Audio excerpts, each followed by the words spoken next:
The air smelled crisp and earthy as I parked my truck at the trailhead. My plan was simple: a weekend of camping deep in the forest, away from the endless noise of the city. I had my gear packed: tent, sleeping bag, food, water, and everything else I might need. I was alone, which was exactly how I wanted it. No distractions, no company, just me and the wild. The first part of the trail was well-trodden and familiar. It meandered through tall pines and oaks, their branches forming a canopy that filtered the sunlight into dappled patches on the ground. I had chosen a spot that wasn't on any map, a small clearing by a creek that I'd stumbled upon a year ago while exploring. It wasn't too far from the main trails, but far enough that I could count on solitude.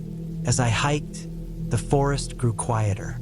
The sound of distant hikers faded, replaced by the rustle of leaves and the occasional chirp of a bird. By the time I reached the creek, the sun was dipping low, painting the sky with streaks of orange and pink. The clearing was just as I remembered, a flat patch of ground surrounded by trees, with the creek gurgling softly nearby. It felt untouched, like a secret that only I knew. I set up my tent quickly, working methodically to make sure everything was secure. The last thing I wanted was to wake up in the middle of the night with my tent collapsing around me. Once my campsite was ready, I gathered some firewood and built a small fire. The flames crackled and danced, casting flickering shadows on the trees. Dinner was simple: a can of chili heated over the fire, paired with some crackers. As I ate, I listened to the sounds of the forest. The wind whispered through the trees, and somewhere in the distance, a cricket started its nightly serenade. It was peaceful, the kind of peace that seeps into your bones and makes you forget about deadlines and traffic and all the little stresses of modern life. Night fell quickly, and with it came the cold. I added more wood to the fire and wrapped myself in a blanket, staring into the flames. The forest around me was pitch black, the kind of darkness you only get far away from civilization. The stars were out in full force, a sprawling map of light that stretched endlessly overhead. It was beautiful, and for a while, I just sat there, soaking it all in. I don't know how long I sat by the fire, but eventually, fatigue crept in. I doused the flames, making sure the fire was completely out before retreating to my tent. The sleeping bag was warm and comfortable, and I drifted off almost immediately, lulled to sleep by the sound of the creek. Sometime in the middle of the night, I woke up. At first, I wasn't sure what had stirred me. The forest was silent, save for the gentle trickle of water. I lay there listening, my breath shallow. Something felt off, though I couldn't put my finger on it. It was the kind of unease that creeps up on you, subtle but insistent. I told myself it was nothing. Maybe a branch had fallen, or some animal had rustled through the underbrush. The forest was full of sounds, most of which were harmless. Still, I couldn't shake the feeling that something was out there. I grabbed my flashlight and unzipped the tent as quietly as I could. The beam of light cut through the darkness, illuminating the trees and the clearing. Nothing seemed out of place. My gear was where I'd left it, and there were no signs of intruders, human or otherwise. I shined the light toward the creek, half expecting to see a deer or a raccoon, but there was nothing, just the forest, silent and still. I stood there for a while, scanning the area. My breath formed little clouds in the cold night air. Eventually, I convinced myself that I was being paranoid. I went back into the tent, zipped it up, and lay down. Sleep didn't come easily, but eventually, exhaustion won out. The next morning, the unease lingered. I told myself it was just the isolation getting to me. It's one thing to enjoy solitude, but being truly alone in the wilderness can mess with your head. I decided to stay busy, hoping that activity would take my mind off things. I spent the day exploring the area, following the creek and climbing up a small hill that offered a stunning view of the forest. I even found some animal tracks, deer maybe or something similar, It was a reminder that I wasn't entirely alone out here. By the time I returned to camp, the sun was setting again. I built another fire and cooked a simple meal, trying to focus on the small joys of camping. The warmth of the flames, the taste of hot food, the sound of the creek. But as night fell, the unease returned. It was subtle, like a background hum that you can't quite tune out. This time, I decided to stay awake for a while, keeping watch by the fire. The darkness felt heavier tonight, pressing in from all sides.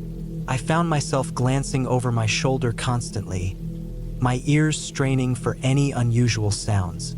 Around midnight, I heard it, a faint rustling, coming from the direction of the creek. I froze, my heart pounding. The sound was faint but distinct, like something moving through the underbrush. I grabbed my flashlight and aimed it toward the creek, but the beam revealed nothing. The rustling stopped as soon as the light hit the trees. I held my breath, listening. The forest was silent again. I told myself it was probably an animal, a raccoon maybe, or a fox. But the feeling in my gut told me otherwise. It wasn't just the sound that bothered me. It was the way it stopped the moment I shined the light, like whatever was out there was aware of me. I stayed by the fire for hours, my nerves on edge. Eventually, exhaustion caught up with me. I couldn't stay awake forever, and I knew I'd need my energy for the hike back to the truck tomorrow. Reluctantly, I put out the fire and retreated to my tent. I kept the flashlight close, my hand resting on it as I lay there, staring at the ceiling of the tent. Sleep came in fits and starts, broken by the slightest noise. At some point, I must have drifted off because I woke up to the sound of something brushing against the side of the tent. It was faint, but unmistakable. My heart leapt into my throat as I reached for the flashlight. I turned it on and shined it at the tent wall, but there was nothing there. No shadows, no movement, just the sound of my own breathing, loud and ragged. I stayed like that for what felt like an eternity, gripping the flashlight and listening. Eventually, the sound stopped. The rest of the night passed in tense silence, and when morning finally came, I was more relieved than I'd ever been in my life. I packed up camp as quickly as I could, my eyes darting to the trees every few seconds. The sense of being watched was stronger than ever, and I couldn't shake the feeling that something was out there, hidden just beyond my sight. I didn't bother with breakfast. I just wanted to get out of there. The hike back to the truck was nerve-wracking. Every snap of a twig, every rustle of leaves set my heart racing. I kept glancing over my shoulder, half expecting to see someone or something following me. But the trail remained empty, and I saw no signs of movement. When I finally reached the truck, I practically threw my gear into the back and jumped into the driver's seat. The engine roared to life, and I peeled out of there without looking back. It wasn't until I was miles away, back on the highway, that I started to feel safe again. Even now, I can't explain what happened out there. Maybe it was just my imagination, fueled by the isolation and the darkness. Maybe it really was just animals moving through the forest. But a part of me wonders if there was something else, something that I'll never truly understand. All I know is that I'm in no hurry to go camping alone again.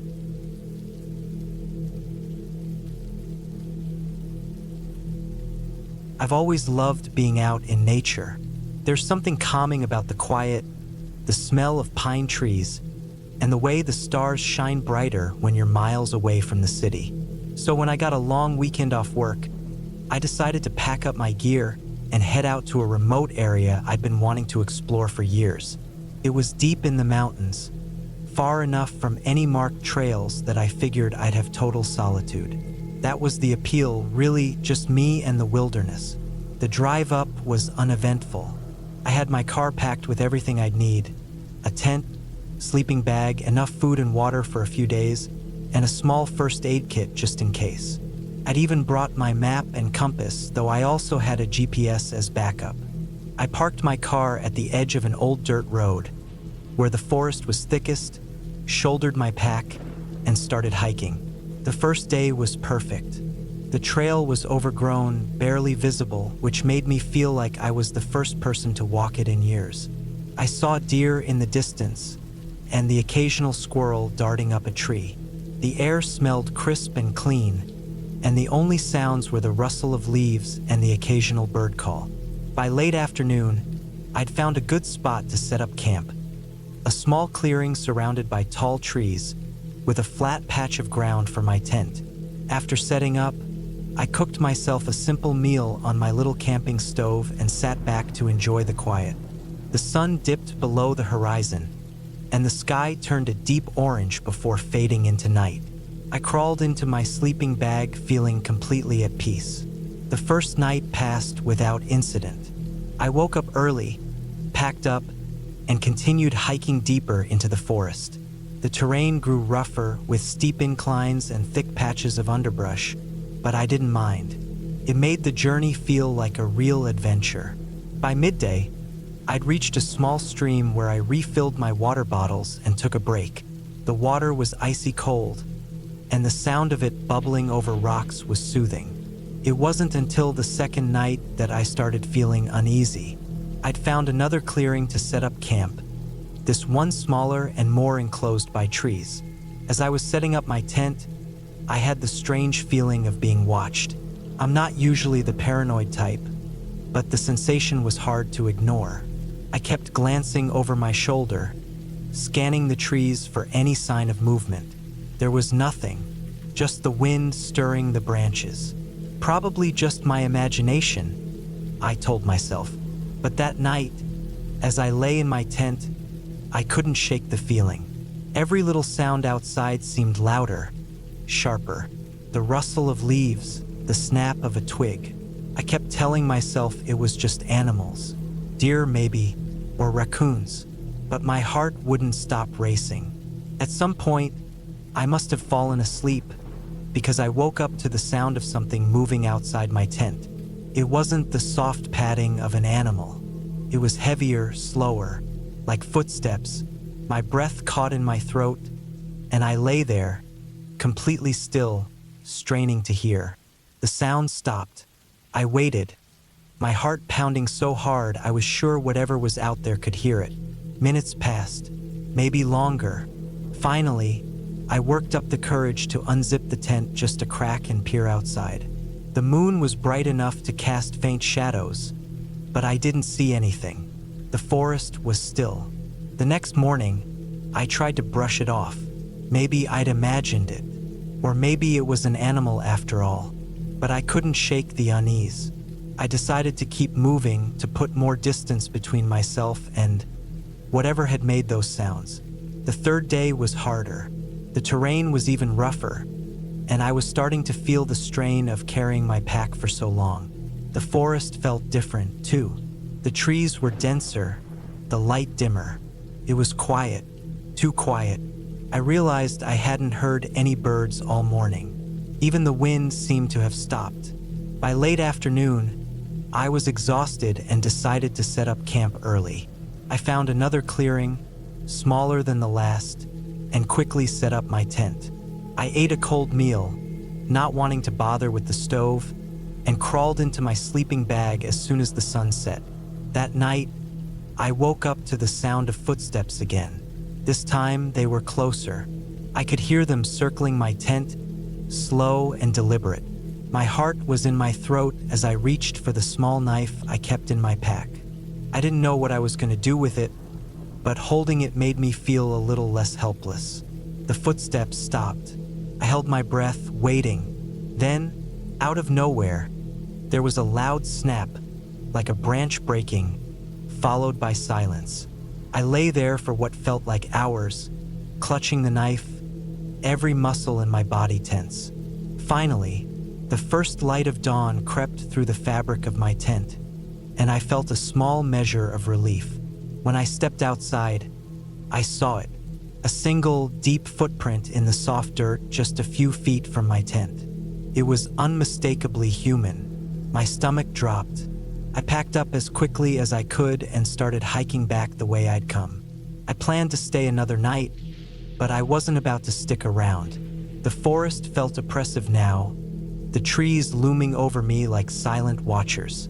I kept glancing over my shoulder, half expecting to see someone following me. The sun was high in the sky when I realized I was lost. Somehow, I'd veered off the faint trail I'd been following. My GPS wasn't working, the screen just showed a blank map. I pulled out my compass and tried to get my bearings, but everything looked the same in every direction. Panic started to set in, but I forced myself to stay calm. I'd been trained for situations like this. I'd find a landmark, orient myself, and get back on track. But as the hours dragged on, I couldn't shake the feeling that I wasn't alone. Every so often, I'd hear the crunch of leaves or the snap of a twig behind me. Whenever I turned, there was nothing there. By late afternoon, I stumbled upon something that made my blood run cold. It was a campsite, but it wasn't mine. The tent was old and torn, and the fire pit was filled with ashes long since cold. Scattered around were remnants of gear, a rusted canteen, a torn backpack. It looked like it had been there for years. But what really got to me was the fact that there were no trails leading to or from the site.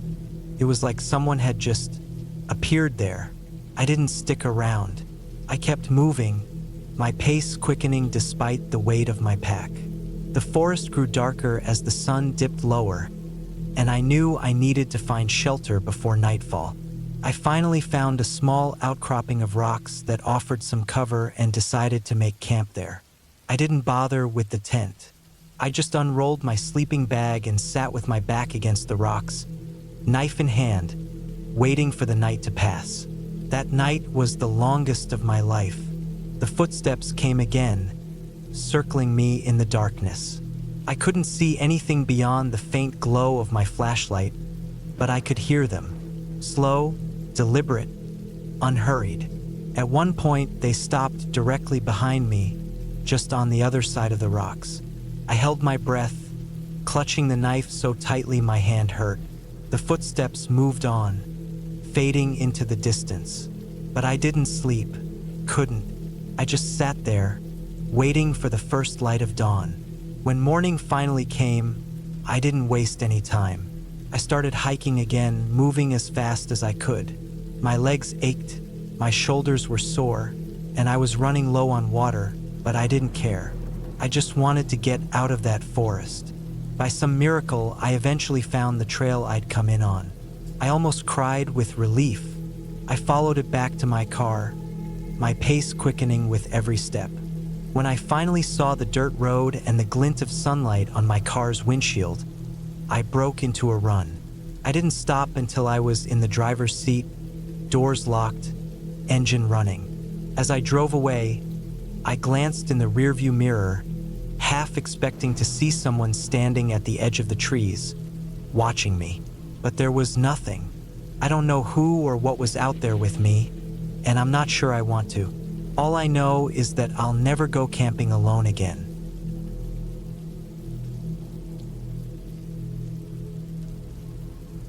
I had always loved camping. Something about the quiet embrace of the wilderness, the way the air seemed fresher and the stars brighter when you were miles away from civilization, made it feel like I could reset my mind. This trip was no different.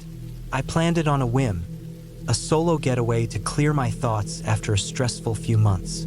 The plan was simple: drive up to the national park, hike out to a remote site, and spend a few nights surrounded by nothing but trees, wildlife, and my own thoughts. The first day was uneventful. I parked my car at the trailhead, hoisted my backpack over my shoulders, and started the hike.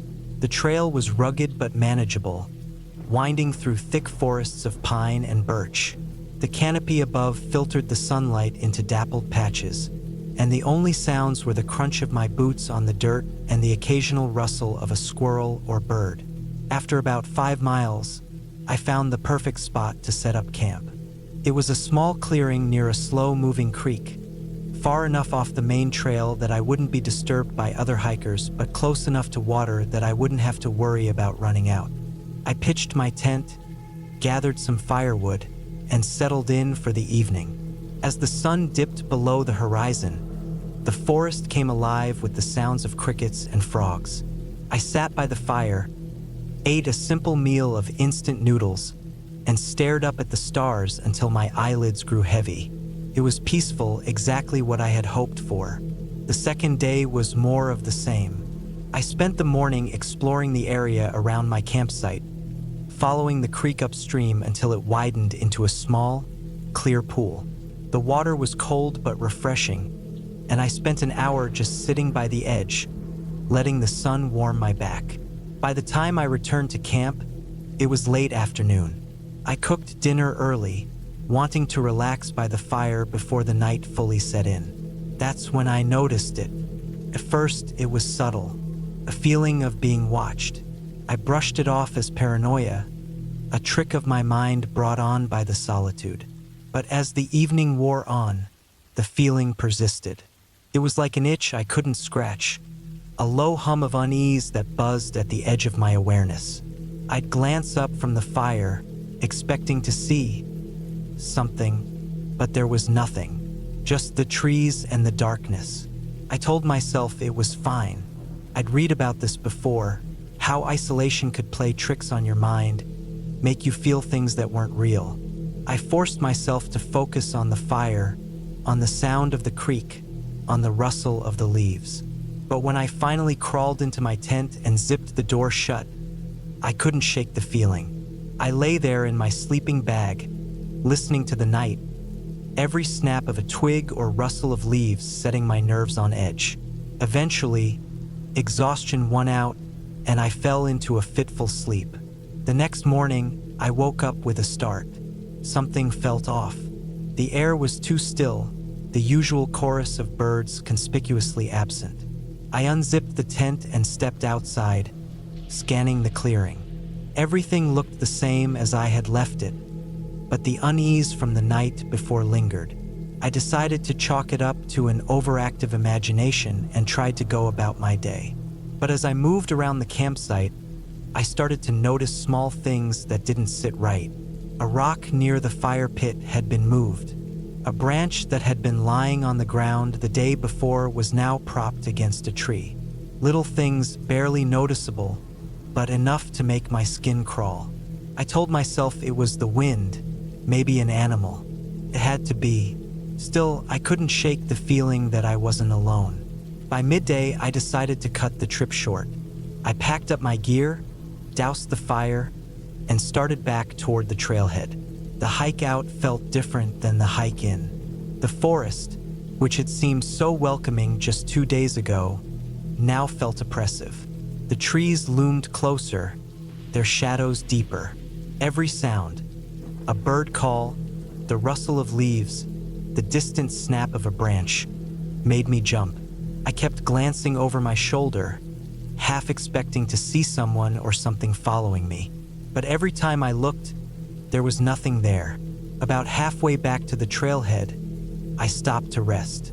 I sat on a fallen log, sipping water from my bottle, trying to calm my nerves. That's when I saw it. A footprint pressed into the soft dirt of the trail. It wasn't mine. The tread pattern was different, and it was fresh. My stomach tightened as I realized it was heading in the same direction I was. Someone had been on this trail recently, maybe even that morning. I told myself it could have been another hiker, someone who had passed through earlier. But the timing didn't sit right. I hadn't seen or heard anyone else the entire trip. The trailhead parking lot had been empty when I arrived. Who else would be out here? I quickened my pace, my heart pounding in my chest. The trees seemed to close in around me, the trail stretching endlessly ahead. I focused on putting one foot in front of the other, ignoring the growing sense of dread that gnawed at my insides.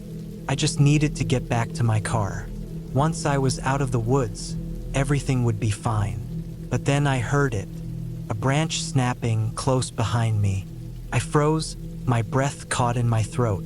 Slowly, I turned, scanning the trail and the forest beyond. Nothing, just trees and shadows. But the feeling of being watched was back, stronger than ever.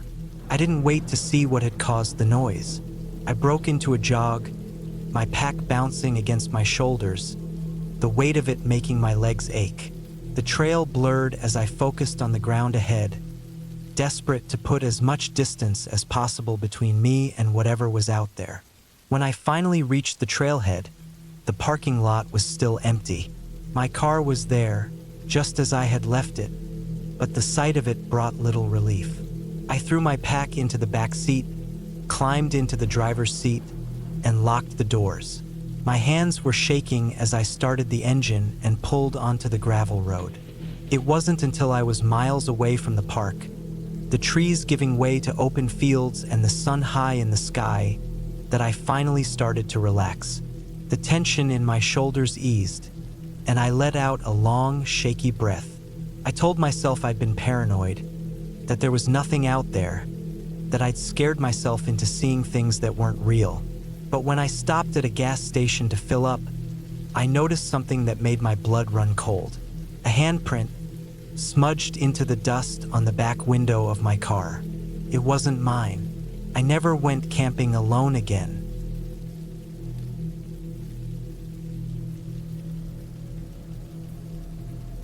I woke up to the sound of the wind pushing against the thin walls of my tent.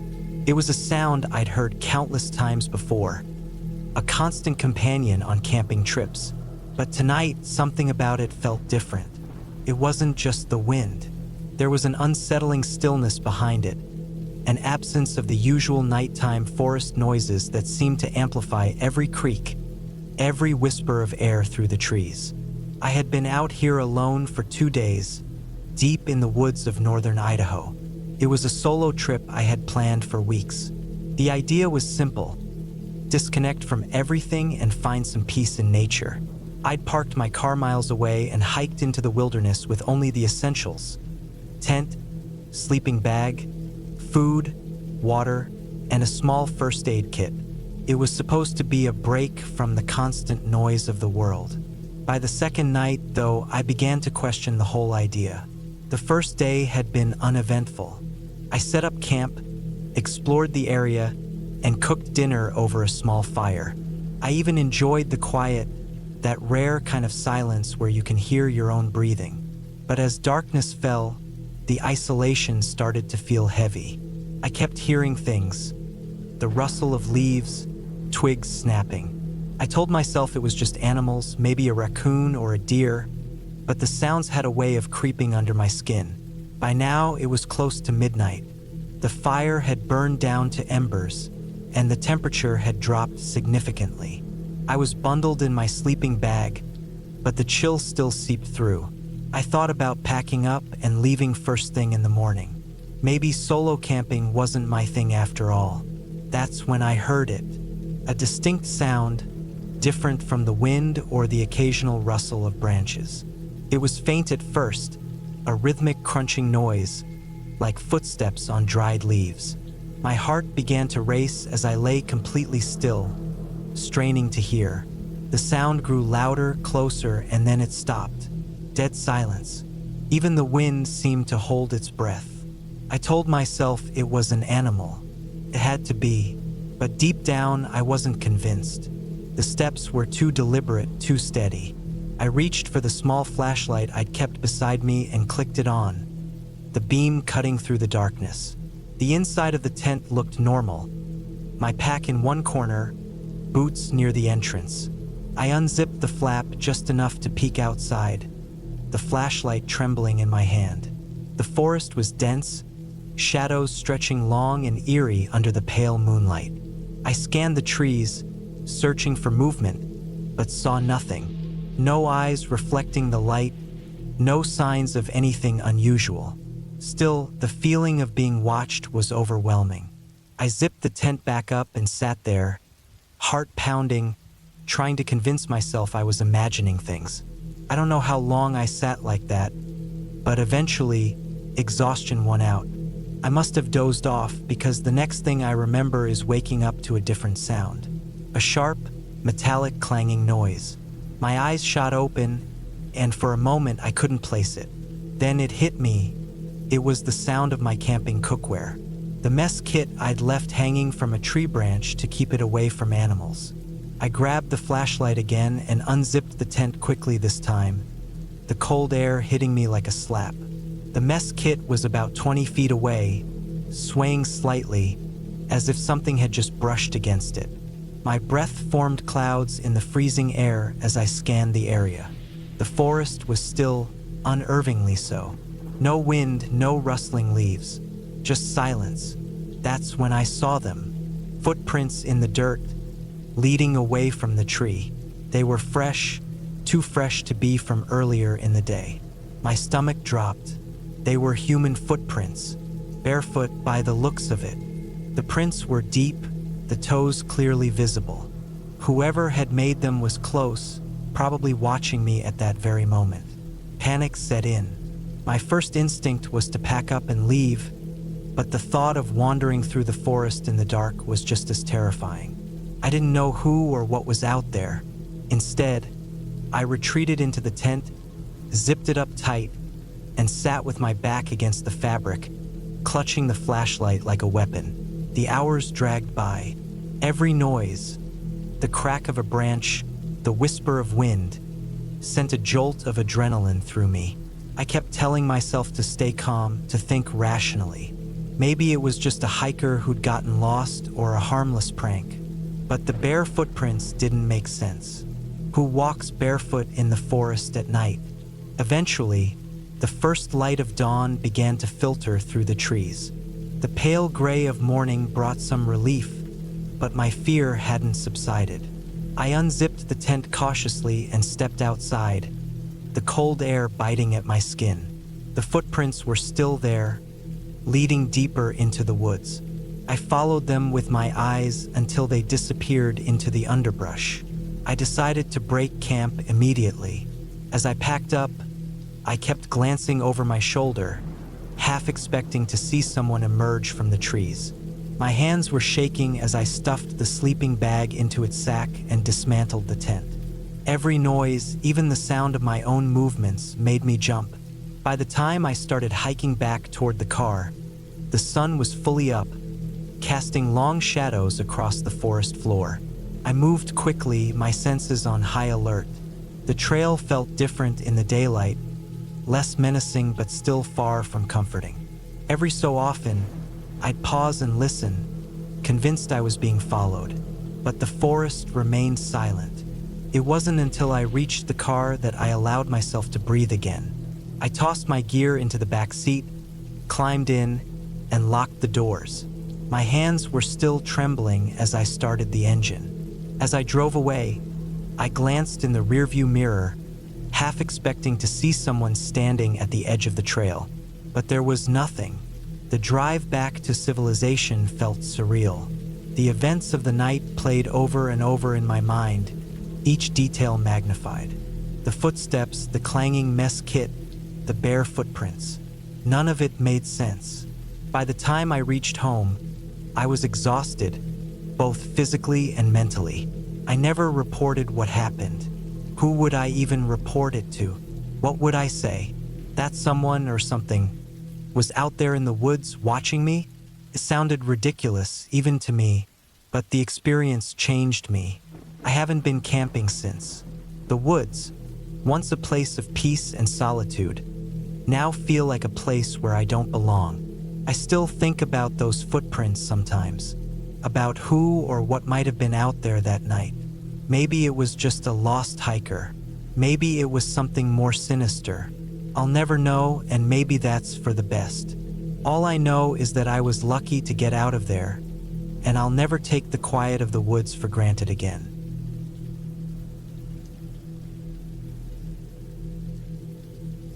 I didn't think twice when Ethan suggested we go camping. It was late fall, the kind of season where the air has that crisp bite to it, but the sun still warms your face if you catch it just right. We'd both been bogged down with work for weeks, and the thought of escaping to the quiet woods for a weekend sounded perfect. No emails, no buzzing phones, just the crunch of leaves underfoot and the sound of a fire crackling at night. We picked a spot a few hours away, deep in a state forest.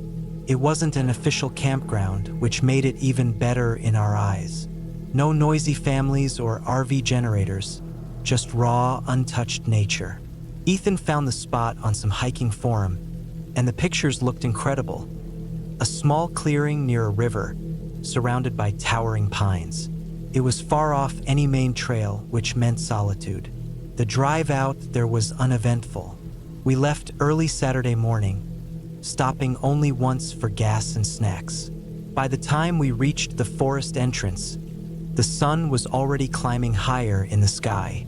The dirt road leading to the trailhead was narrow and full of potholes, but Ethan's truck handled it fine. We parked, loaded up our gear, and set off.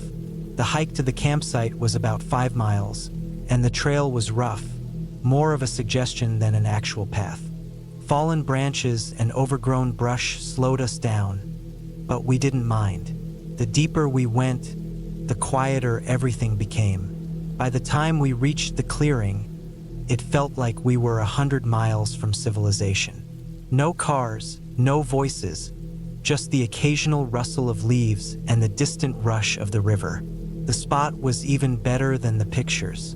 The clearing was surrounded by a ring of tall trees, their branches forming a canopy that filtered the sunlight into soft, golden beams.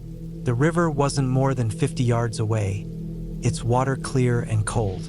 We set up our tent near the edge of the clearing, facing the trees. Ethan built a fire pit with some rocks he found nearby, and I started unpacking the food and gear. By the time we had everything set up, the sun was starting to dip below the treetops. We cooked dinner over the fire, hot dogs and baked beans. Nothing fancy, but it tasted amazing after the long hike.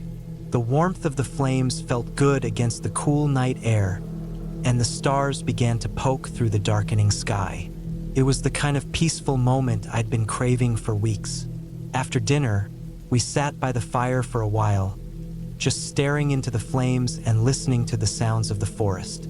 The river's constant murmur was soothing, and every now and then we'd hear the hoot of an owl or the rustle of some small animal moving through the underbrush. It felt like the world had shrunk down to just this small clearing, the firelight creating a bubble of warmth and safety in the middle of the vast, dark woods. I don't know exactly when it started to feel off. It wasn't anything dramatic, no sudden noises or strange sights. It was just a creeping unease, like a splinter in the back of my mind.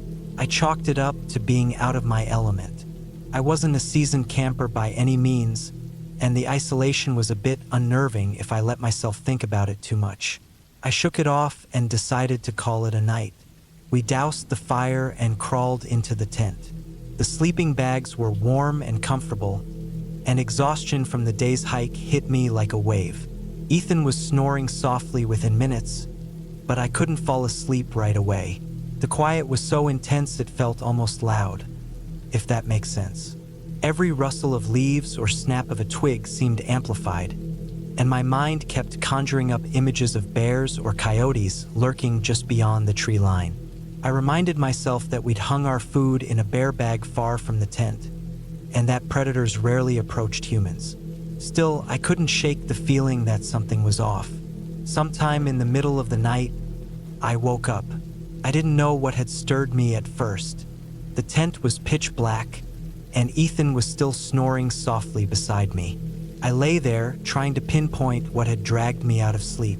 That's when I heard it, a faint, rhythmic sound.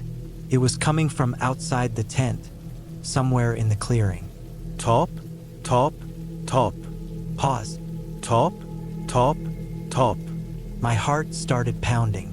I held my breath, straining to listen. The sound wasn't loud, but in the dead silence of the forest, it might as well have been a drumbeat. I tried to convince myself it was just a branch dripping water or maybe a woodpecker, but it didn't fit. The taps were too deliberate, too even. I nudged Ethan, whispering his name. He groaned but didn't wake up. The tapping continued, steady and unchanging. I wanted to unzip the tent and look outside, but my body refused to move. It felt like every instinct I had was screaming at me to stay put, to stay quiet.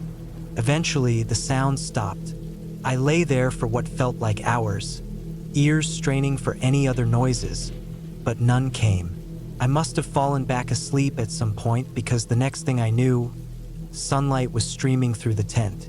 Ethan was already up, boiling water for coffee over the rekindled fire. He greeted me with a grin, completely unaware of the night's events. I debated whether to tell him, but decided against it. It sounded silly in the light of day, and I didn't want to ruin the trip with my overactive imagination. We spent the morning exploring the area, following the river upstream and taking pictures of the scenery.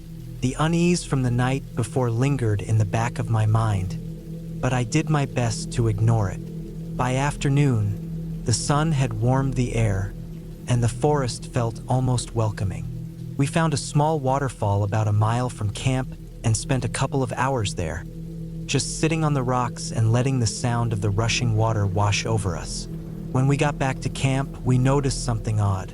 The firewood we'd collected the day before was scattered around the clearing, as if someone had kicked through the pile. Ethan shrugged it off, saying it was probably an animal, maybe a raccoon looking for scraps. But I couldn't shake the feeling that it had been deliberate. That night, the unease returned with a vengeance. We'd built the fire up again and were sitting around it, talking about nothing in particular, when I noticed something in the trees. It was subtle, just a flicker of movement at the edge of the firelight. I froze, my heart racing. Ethan must have seen my reaction because he turned to look, but by then whatever it was had disappeared. "Probably a deer," he said, trying to sound casual, but his eyes darted back to the trees more than once after that. We stayed up later than the night before, neither of us wanting to be the first to suggest going to bed. When we finally did crawl into the tent, I couldn't shake the feeling that we were being watched. I lay there for hours, staring at the ceiling of the tent and listening for any sound. Around midnight, the tapping started again. Top, top, top. Pause. Top, top, top. It was closer this time, just outside the tent. My breath caught in my throat, and I felt a cold sweat break out across my skin. Ethan was awake too. I could hear his breathing, fast and shallow. Neither of us moved. The tapping stopped, and for a long moment, there was silence. Then, slowly, the sound of footsteps, soft, deliberate, circling the tent. My mind raced, trying to come up with an explanation. An animal wouldn't walk like that. It wouldn't tap like that. The footsteps stopped at the front of the tent, where the zipper was. My heart was pounding so hard I thought it might burst. Then, as suddenly as it had started, it was gone. No more footsteps, no tapping, just the sound of the river and the wind in the trees. We didn't sleep the rest of the night. At first light, we packed up camp as quickly as we could. Neither of us spoke much, the tension hanging heavy in the air. The hike back to the truck felt twice as long as the hike in, every snap of a twig or rustle of leaves setting my nerves on edge. When we finally reached the truck, I felt a wave of relief so intense it was almost dizzying. We threw our gear in the back and climbed in, locking the doors as if that would somehow keep the forest at bay. As we drove away, I looked back once. The trees seemed to close in behind us, swallowing the trail.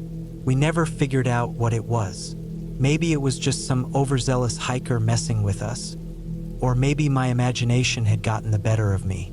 But I haven't been camping since, and I don't think I ever will. The woods might be beautiful, but they're not meant for everyone.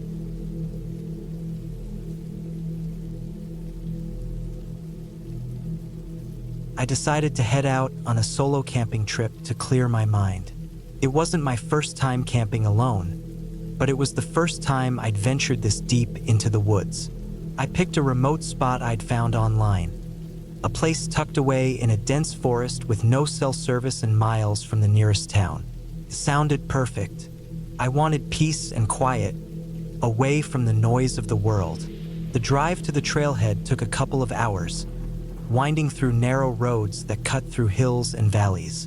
By the time I parked my car and strapped on my backpack, the sun was high in the sky and the air was warm. The trail wasn't well marked, but I had a map and compass, and I'd spent enough time in the outdoors to feel confident finding my way. The first few hours of the hike were uneventful. The forest was alive with the sounds of birds and rustling leaves. I followed the map, keeping an eye on landmarks, a large boulder here, a fork in the trail there. The deeper I went, the more the trail seemed to fade. By mid-afternoon, I was bushwhacking through thick undergrowth. The trees grew closer together, their branches intertwining overhead, casting long shadows even though the sun was still out. I finally reached the spot I'd marked on the map. It was a small clearing by a creek, surrounded by towering pines. The ground was soft with moss, and the sound of the water was soothing. I set up my tent, gathered some firewood, and prepared for the night. As the sun dipped below the horizon, the temperature dropped, and the forest grew quiet. Too quiet. The kind of silence that makes you notice every little sound. A twig snapping, leaves rustling, the distant hoot of an owl. After dinner, I sat by the fire, staring into the flames. The flickering light cast dancing shadows on the trees around me. I couldn't shake the feeling that something was off. Maybe it was just the isolation or the fact that I was miles from another human being. I told myself to relax, that it was all in my head. When I finally crawled into my tent, the fire was just embers. I zipped up the tent and settled into my sleeping bag, the weight of the day pulling me towards sleep. But just as I was drifting off, I heard it, a sound, faint at first like something moving through the underbrush. I held my breath, straining to hear. It stopped. The forest was silent again. I told myself it was probably an animal, maybe a deer or a raccoon. But then I heard it again, closer this time. The sound of footsteps, slow, deliberate. They weren't the random scurrying of a small animal. They were heavier, more deliberate. My heart was pounding now, each beat echoing in my ears. I reached for my flashlight, fumbling with it in the dark. When I finally switched it on, the beam cut through the darkness, illuminating the inside of my tent. I scanned the walls, looking for shadows, for any sign of movement. Nothing, but the footsteps had stopped, and that was almost worse. The silence was deafening. I sat there for what felt like hours, clutching the flashlight, every muscle in my body tense. Eventually, exhaustion overtook me, and I drifted into a fitful sleep. When I woke up, the sun was rising, and the forest was alive with the sounds of birds again. The night before felt like a bad dream. I stepped out of the tent and looked around.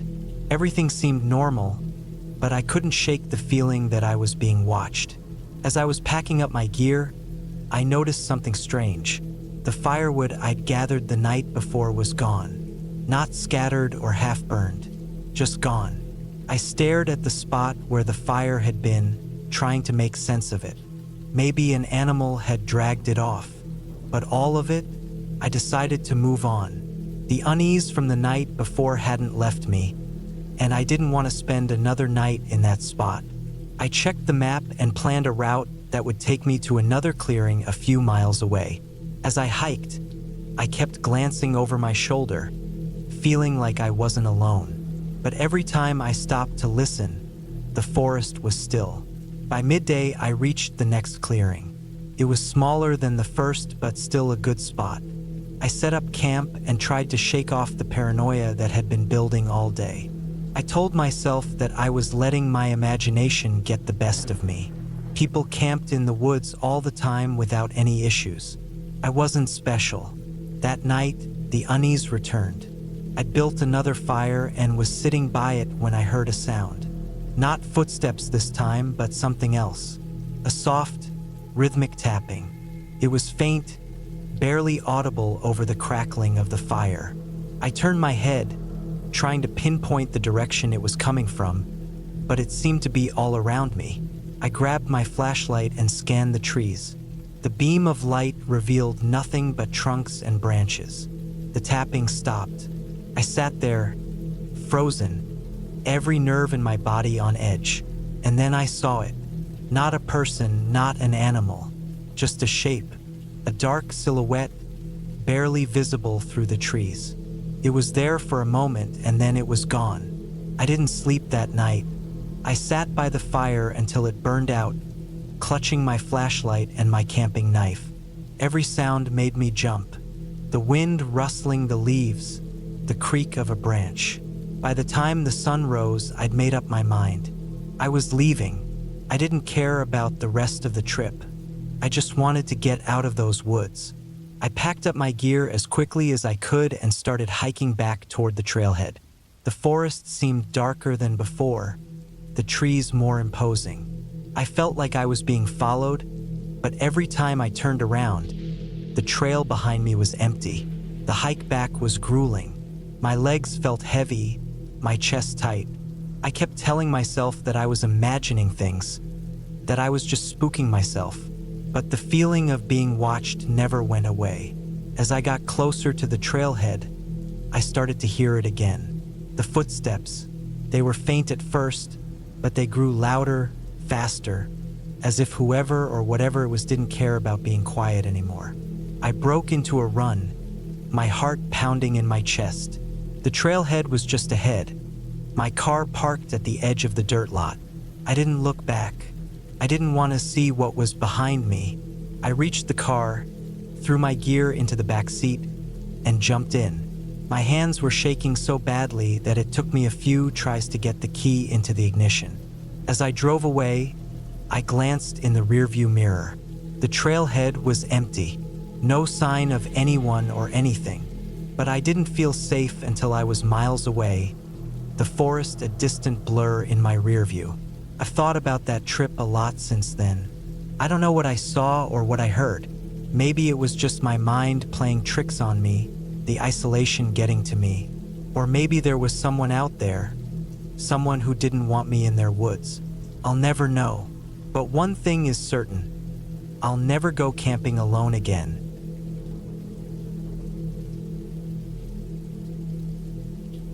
I woke up earlier than I'd planned.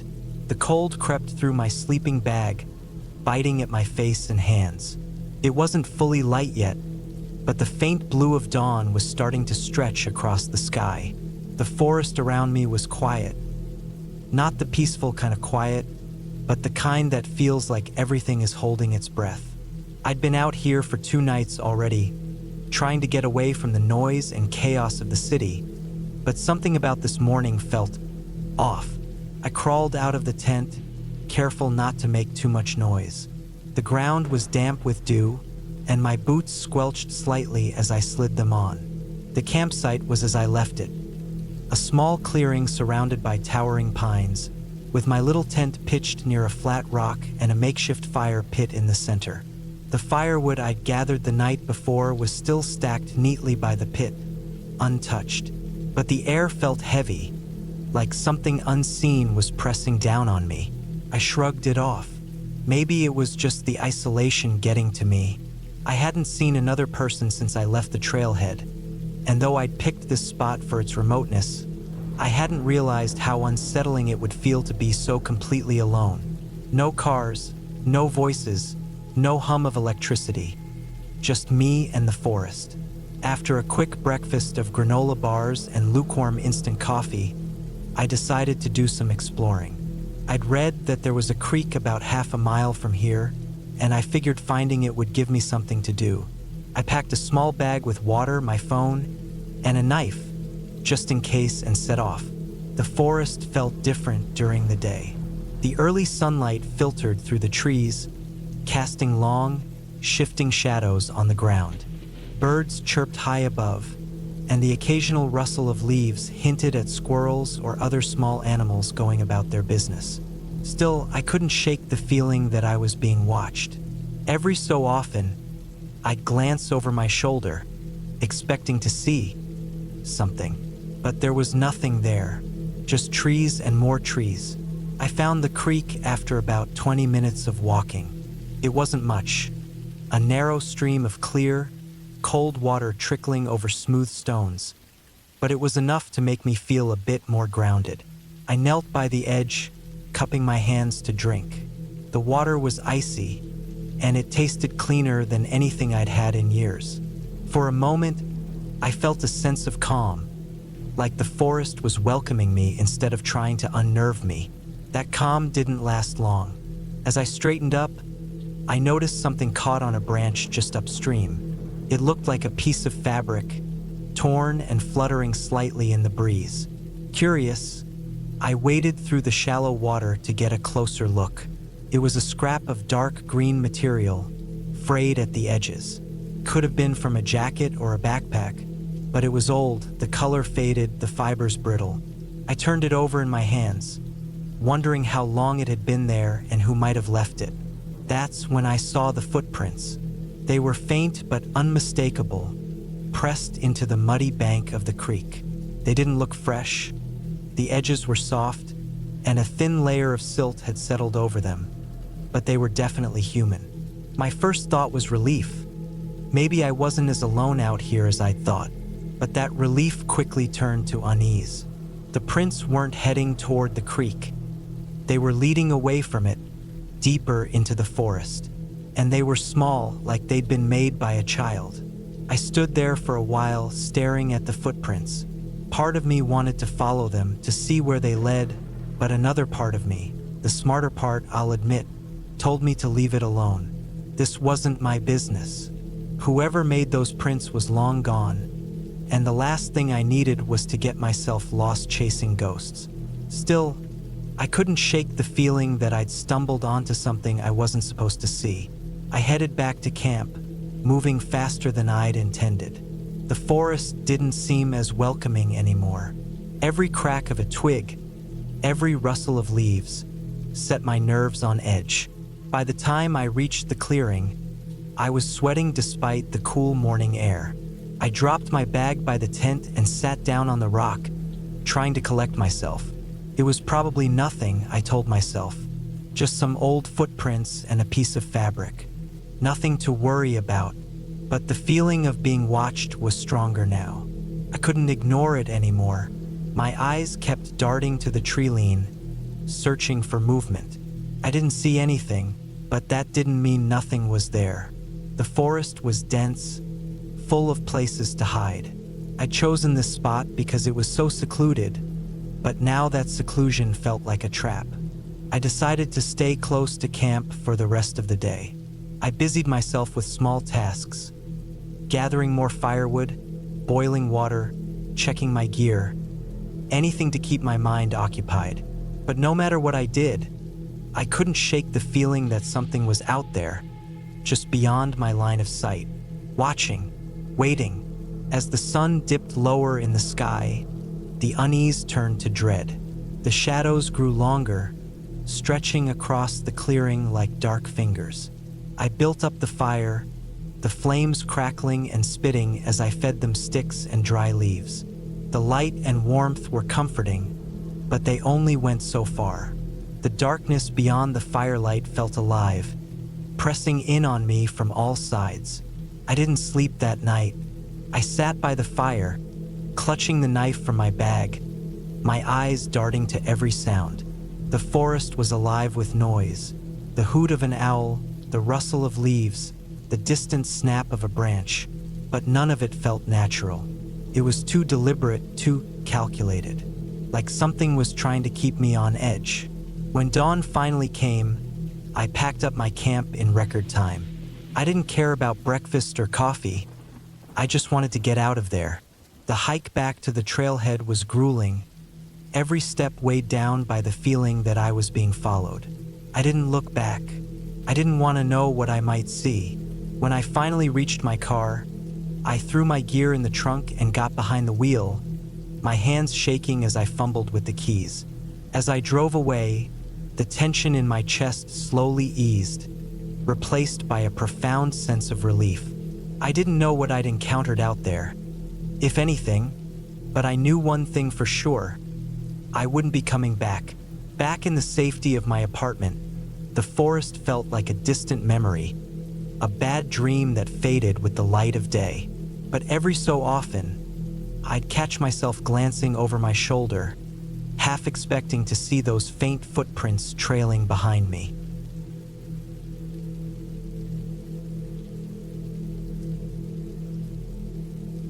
I always loved camping. Something about being surrounded by trees, under an open sky filled with stars, gave me a sense of peace that I couldn't find anywhere else. It's funny, though, how quickly peace can turn into something entirely different. This is a story I haven't shared with many people, maybe because part of me doesn't want to relive it. But sometimes I think writing things down helps. So here it goes. It started with a solo trip, something I'd been planning for weeks. I'd found a spot deep in the woods of northern Michigan, far from any official campsite or trail. I'd packed light but thoroughly: tent, sleeping bag, a compact stove, freeze-dried meals, and the essentials like a first aid kit, flashlight, and a decent knife. My phone was fully charged, but there was no service out there. I didn't mind. That was part of the appeal. The drive up was uneventful. I parked my car at a small dirt lot at the edge of the forest, shouldered my backpack, and set off. The air was crisp, the scent of pine and earth filling my lungs. It was early October, so the trees were just starting to show their autumn colors. The trail was faint, barely more than a narrow path through the underbrush, but I'd done my homework and had a detailed map. I felt confident. After hiking for about 4 hours, I found the perfect spot to set up camp. A small clearing near a stream, surrounded by tall oaks and maples.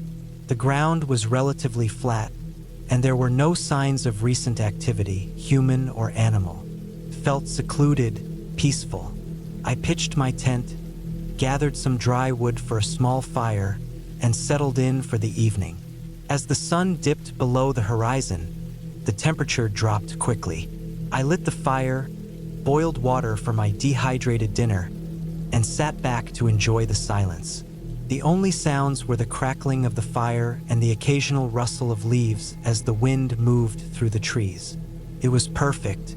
I fell asleep easily that night, wrapped in my sleeping bag, the fire reduced to glowing embers outside. The quiet was comforting, almost lulling me into a deeper sleep. But sometime in the middle of the night, I woke up. At first, I wasn't sure why. The forest was dark and silent, the kind of silence that's almost oppressive. I lay still, listening.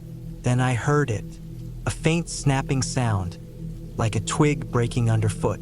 My heart rate picked up immediately. I told myself it was probably just a deer or some other animal.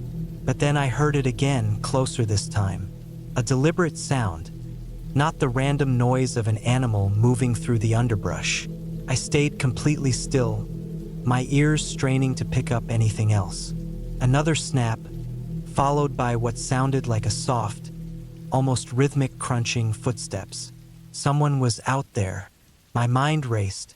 Who else would be this far out in the woods, in the middle of the night?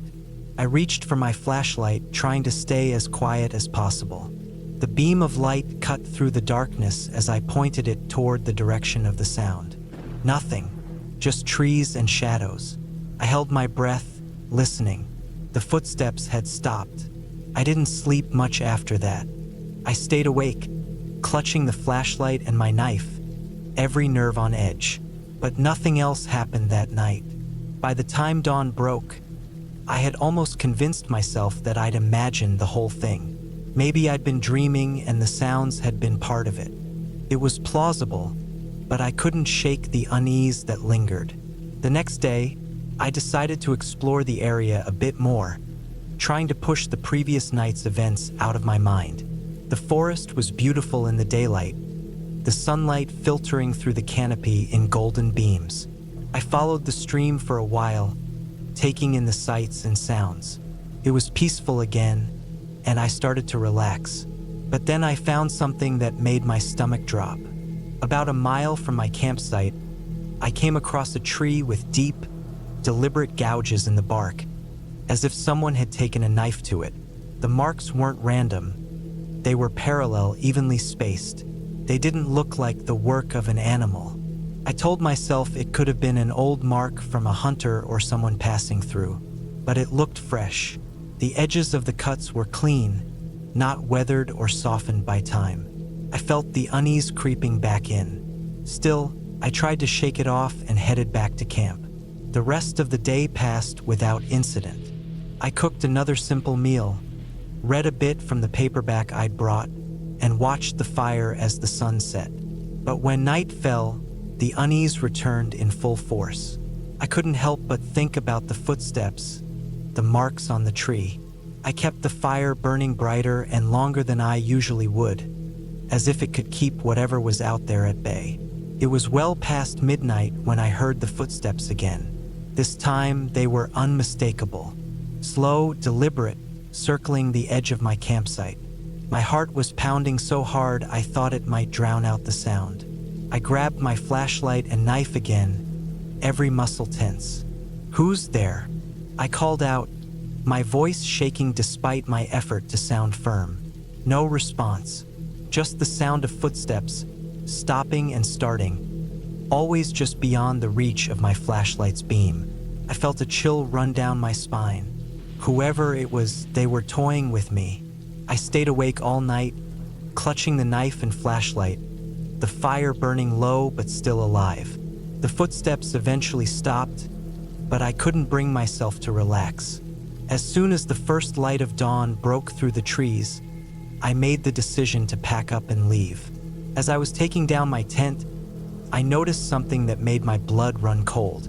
About 20 feet from my campsite, etched into the dirt, were the same parallel marks I'd seen on the tree. They hadn't been there the day before. I didn't waste any more time. I packed up as quickly as I could, slinging my backpack over my shoulders and heading straight back toward the trailhead. I didn't stop to rest, didn't look back. My only goal was to get out of those woods as fast as possible. The hike back felt like it took twice as long as the hike in. Every snap of a twig or rustle of leaves made my heart leap. I kept looking over my shoulder, half expecting to see someone or something following me, but I saw nothing. When I finally reached my car, I practically threw my backpack into the trunk and jumped into the driver's seat. As I started the engine and pulled out onto the dirt road, I felt a wave of relief wash over me. But it wasn't until I was miles away, back on a paved road and heading toward civilization, that I allowed myself to breathe easily. I don't know who or what was out there that night, and maybe I never will. But one thing is certain, it wasn't my imagination. Something or someone was in those woods with me, and they wanted me to know it. Since that trip, I haven't gone camping alone again. Maybe someday I'll feel brave enough to try it, but for now, the memories are too fresh. The woods might still call to me, but I'll be answering with a group of friends next time, and maybe a few extra flashlights just in case.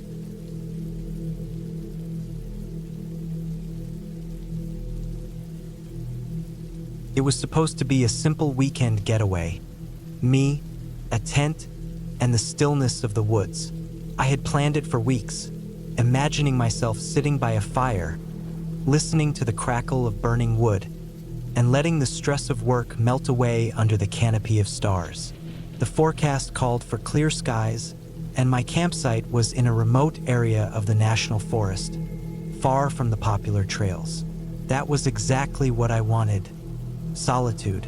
The drive out there was uneventful. The narrow, winding road to the trailhead was flanked by tall pines that seemed to stretch forever into the sky. I parked my car at a small clearing and hoisted my backpack, feeling the weight of the supplies I'd carefully packed. The trail was a little over 3 miles, winding through dense forest, with occasional openings where sunlight spilled onto the forest floor. When I reached the campsite, it was everything I had hoped for. A small clearing surrounded by trees, with a view of a calm, mirror-like lake just a short walk away. I pitched my tent near the edge of the clearing, close enough to hear the gentle lapping of water if the wind carried the sound just right. The quiet was profound, broken only by the occasional rustle of leaves or the distant call of a bird. I spent the first afternoon exploring. The lake was pristine, its surface reflecting the surrounding trees and sky. I followed a narrow game trail that circled around it, noticing tracks in the soft earth. Deer, maybe, and what looked like raccoon prints. As the sun began to set, the air turned cooler, and I returned to camp to build a fire. The first night passed uneventfully. The fire burned low as I sat and stared into it, letting my thoughts drift. When I finally crawled into my sleeping bag, the darkness felt almost tangible. It was the kind of dark you don't get in the city, a complete absence of light that pressed against my eyelids even when I closed them. I fell asleep to the faint chirping of crickets and the soft whisper of wind through the trees. The next day, I decided to hike further into the woods. I left my tent and most of my gear behind, taking only a day pack with some water, snacks, and my knife. The forest seemed even quieter as I moved deeper into it. The trail I followed was faint, barely more than a suggestion of a path. The trees grew closer together, their branches forming a dense canopy overhead. It was sometime in the early afternoon when I first felt it, a vague sense that I wasn't alone. I stopped and listened, straining to hear beyond the natural sounds of the forest. Nothing seemed out of place, but the feeling lingered. I shook it off and kept walking, telling myself it was just my imagination. The trail looped back toward the lake, and I returned to camp by mid-afternoon. I spent the rest of the day fishing from the shore, catching 2 small trout that I cooked over the fire as the sun dipped below the horizon. The meal was simple but satisfying, and I felt the kind of tired that comes from fresh air and physical activity. That night, the uneasy feeling returned. I was lying in my tent, staring at the fabric ceiling, when I heard something outside. It wasn't loud, just a faint rustling, like something moving through the underbrush. I held my breath, listening intently. The sound came again, closer this time. It could have been an animal, a deer, or maybe a raccoon, but it sounded heavier, deliberate. I unzipped the tent as quietly as I could and peered out. The fire had burned down to embers, casting a dim, flickering light across the clearing. The trees beyond were shadows upon shadows, impenetrable to the eye. I saw nothing, but the feeling of being watched was so strong it made my skin crawl.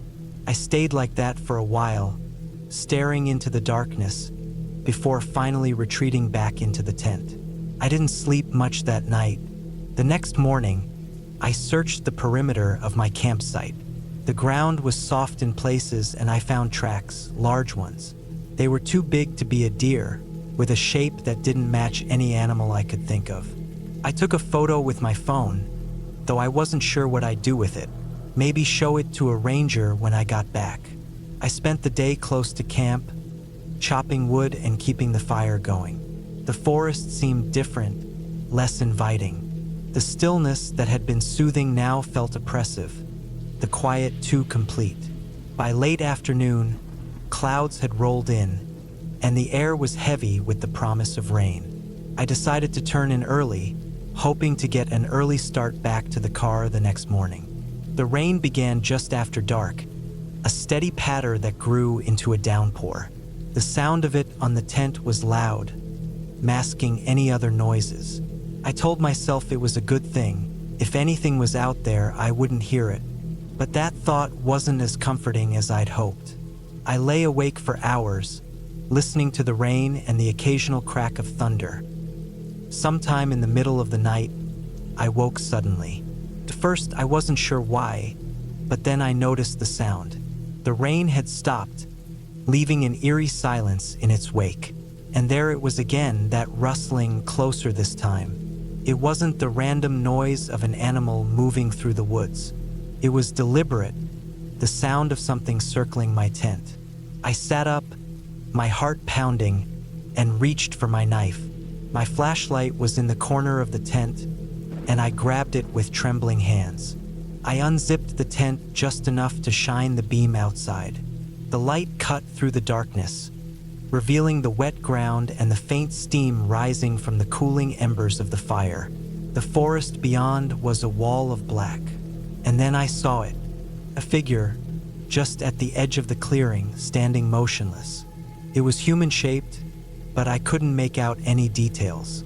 My breath caught in my throat as I froze, the flashlight shaking slightly in my hand. The figure didn't move, didn't make a sound. It just stood there, watching. I don't know how long I stayed like that, staring at it. Eventually, I whispered something to myself, maybe a prayer or just a plea for this to not be real. When I looked back, the figure was gone. I swept the flashlight across the tree line, but there was nothing, just the dark, wet woods. I didn't sleep the rest of the night. At the first light of dawn, I packed up my gear as quickly as I could, my hands shaking with adrenaline. The tracks I'd seen the day before were still there, now joined by others. Human footprints, barefoot, circling the campsite. I hiked back to the car in record time, glancing over my shoulder every few minutes, sure I was being followed. The forest, once a place of peace, now felt like it was closing in on me. Every sound made me jump. Every shadow seemed to shift. When I finally reached the car, I threw my pack in the back and locked the doors before starting the engine. The drive back down the winding road felt agonizingly slow, but I didn't stop until I was miles away. It's been weeks since that trip, and I still can't explain what happened. I've gone over it in my head 100 times, trying to rationalize it. Maybe it was just a coincidence, someone else camping nearby who wandered too close. But the footprints, the way they circled my tent, it doesn't make sense. I haven't been camping since. The thought of being alone in the woods, surrounded by darkness, fills me with a dread I can't shake. The forest, once a place of solace, now feels like a place where something watches from the shadows, waiting.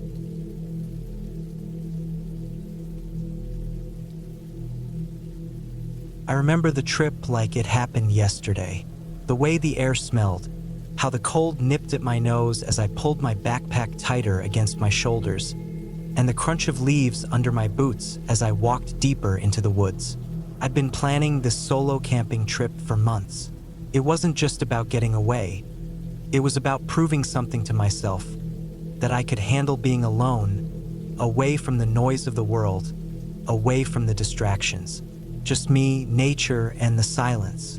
The trail I picked wasn't particularly well-traveled, and that was intentional. I wanted solitude, something raw and untouched. According to the map, it was a 10-mile hike to the clearing where I planned to set up camp. The first few miles passed uneventfully. Birds chirped, the sun filtered through the trees, and every so often, I'd stop to sip water or adjust the straps of my pack. It was peaceful, almost therapeutic. Exactly what I needed.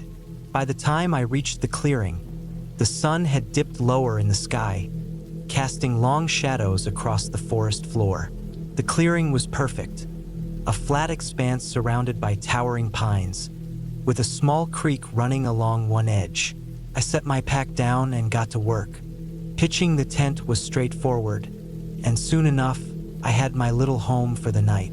I gathered wood for a fire, using my knife to carve kindling, and by dusk, I had a steady flame crackling in front of me. I cooked a simple meal, ate in silence, and stared into the fire until the stars came out.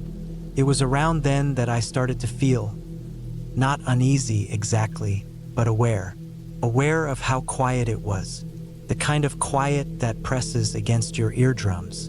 Every snap of a twig, every rustle of leaves became amplified. I told myself it was normal. This was nature. Animals moved at night. The wind shifted branches. Nothing to worry about. I crawled into my sleeping bag around 9, my headlamp casting a dim circle of light inside the tent. I read a few pages of a paperback I'd brought, but my mind kept wandering. The silence outside felt heavier now, almost oppressive.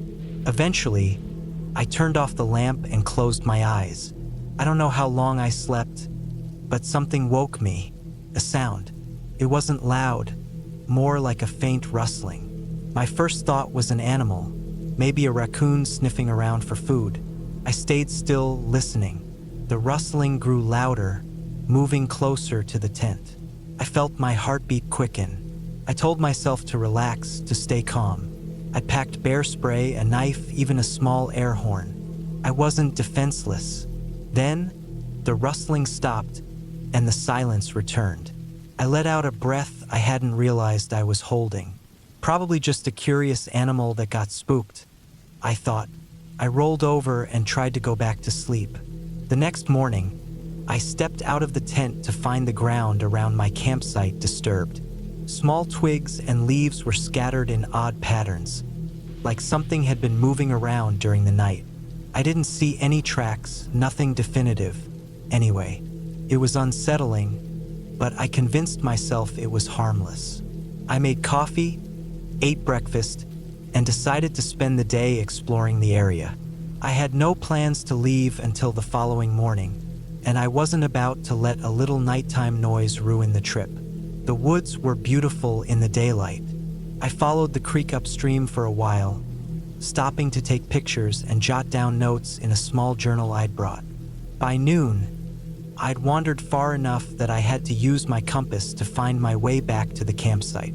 The rest of the day passed quietly. I read, cooked another simple meal, and watched the sun set behind the trees. That night, I made sure to pack all my food into a bear-proof container and stored it a good distance from the tent. I double-checked the zippers and stakes, making sure everything was secure. Despite my precautions, I couldn't shake the feeling that something was off. As I lay in my sleeping bag, staring at the nylon ceiling, I tried to rationalize it. The isolation, the unfamiliar sounds, it was all in my head. But the feeling didn't go away. And then came the noises. This time, it wasn't just rustling. It was heavier, like footsteps, deliberate, slow. They circled the tent, crunching leaves underfoot.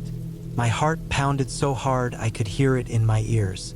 I reached for the knife I'd placed beside me, gripping it tightly. The footsteps paused, then moved away. I strained to hear where they went but couldn't tell. Minutes passed, maybe longer. The silence returned, but it was the kind of silence that felt alive, like it was waiting for something. I didn't sleep much that night. When dawn broke, I stepped outside to find more signs of disturbance.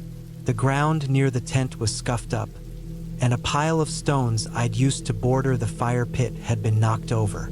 It wasn't just animals. I knew that now. Someone or something had been near my campsite. I packed up quickly, my hands shaking as I rolled up the tent and stuffed it into my pack. I wanted to leave, but the 10-mile hike back to my car felt daunting. I told myself I was overreacting. Maybe a fellow hiker had wandered too close in the night. Maybe I'd imagined the footsteps. I'd made it this far. I could handle one more day. I decided to stay, but I moved my campsite to a different spot, deeper into the woods. It took a couple of hours to find a suitable clearing and set up again. I kept busy, gathering wood, building a new fire pit, and triple-checking my gear. By the time the sun set, I was exhausted but still on edge. Every shadow looked like a figure. Every sound made my pulse race. That night was the worst. The footsteps returned, louder and more deliberate. They didn't circle the tent this time. They stopped right outside. I held my breath, clutching the knife so tightly my hand ached. The fabric of the tent rustled, like someone brushing against it. Then, a faint scratching sound. My throat tightened. I wanted to scream, to scare off whatever was out there, but fear paralyzed me. The scratching stopped, and the footsteps retreated. I stayed awake until dawn, every muscle in my body tense, listening for any sign of movement. When the first light broke through the trees, I scrambled out of the tent, packed up as fast as I could, and started the hike back to the car. The trail felt different on the way back. The trees seemed taller, the shadows darker. Every sound made me jump. I kept looking over my shoulder, half expecting to see someone following me. But there was nothing, just the endless trees and the weight of my own paranoia. I reached the car just as the sun was setting. I tossed my pack into the trunk, locked the doors, and sat there for a moment, trying to catch my breath. My hands were shaking, my heart still racing. I told myself I was safe now, that it was over. But as I drove away, I couldn't shake the feeling that I was being watched. When I got home, I unpacked my gear and found something that sent a chill down my spine. Inside one of the side pockets of my backpack was a small, folded piece of paper. I hadn't put it there. My hands trembled as I unfolded it. Scrawled in messy handwriting were 3 words. "You were lucky I never went camping alone again."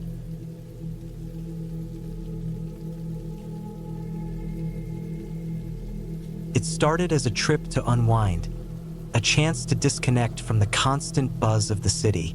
I'd been working long hours and barely sleeping, so when my buddy Mark suggested we head into the woods for a weekend camping trip, I jumped at the chance.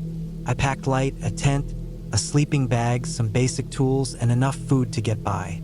I wasn't an experienced camper, but I figured I'd manage. Mark had done this plenty of times before, so I trusted his plan. We drove out early on a Friday morning, heading toward a forest reserve a few hours outside the city. The air felt different as we left the highway behind, trading asphalt and billboards for dirt roads and endless rows of trees. By the time we reached the trailhead, my phone had already lost signal. I felt a small pang of unease at the thought of being completely cut off, but I brushed it off. This was the whole point, wasn't it? To get away, to forget about deadlines and emails for a while?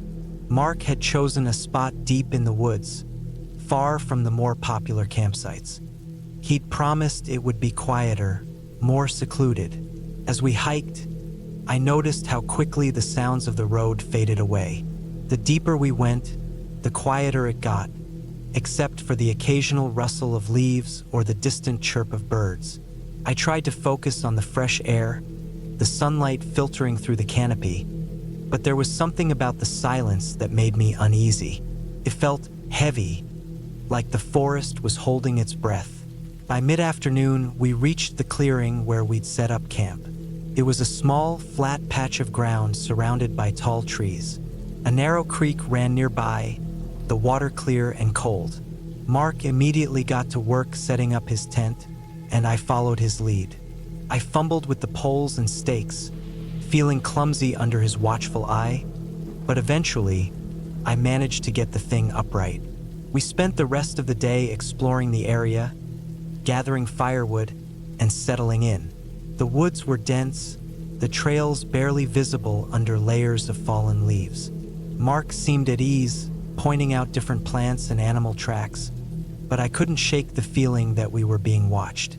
Every so often, I'd catch myself glancing over my shoulder, convinced I'd seen movement out of the corner of my eye. That night, we built a fire and cooked a simple meal. The warmth and light were comforting, but as soon as the fire died down, the darkness seemed to close in. I'd never seen darkness like that before. It was absolute, pressing against the edges of our little camp. I lay awake in my tent for hours, listening to the sounds of the forest.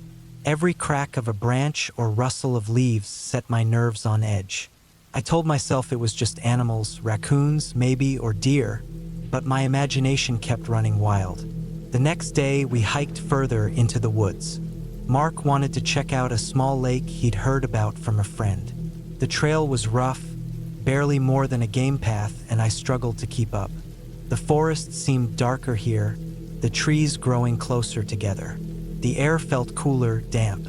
By the time we reached the lake, I was exhausted. It was a quiet spot, surrounded by tall pines, the water so still it looked like glass. We sat by the shore, eating granola bars and drinking water, but I couldn't relax. The feeling of being watched had returned, stronger than before. On the hike back to camp, we got turned around. Mark insisted he knew the way, but the trail looked different in the fading light. The trees all started to look the same, and my heart began to race as I realized we were lost. Mark tried to stay calm, but I could see the tension in his face. We eventually stumbled upon the creek near our campsite and followed it back. But by the time we arrived, the sun had set. That night, the unease I'd been feeling since we arrived turned into outright fear. I woke up to the sound of something moving outside my tent. It was slow, deliberate, not the erratic rustling of an animal. My breath caught in my throat as I strained to listen. The sound moved closer, then stopped. I lay there, frozen, every muscle in my body tense. After what felt like an eternity, I heard it move away. In the morning, I found footprints in the dirt around our camp. They weren't ours. They were too big, too wide. Mark tried to brush it off, saying it was probably a hunter or another camper, but I could see the doubt in his eyes. Whoever it was, they'd been standing just outside our tents, watching us. We decided to cut the trip short and head back to the car. As we packed up, I couldn't shake the feeling that we were being watched again. The hike back felt longer, every snap of a twig making me jump. Mark was quiet, his usual confidence gone. When we finally reached the trailhead, I felt a wave of relief wash over me. The sight of the car was like a lifeline, a promise of safety. We loaded our gear and climbed in, locking the doors as soon as we were inside. As we drove away, I kept looking in the rearview mirror, half expecting to see someone step out of the trees. But the road remained empty. Back in the city, I tried to put the experience out of my mind, but it stayed with me.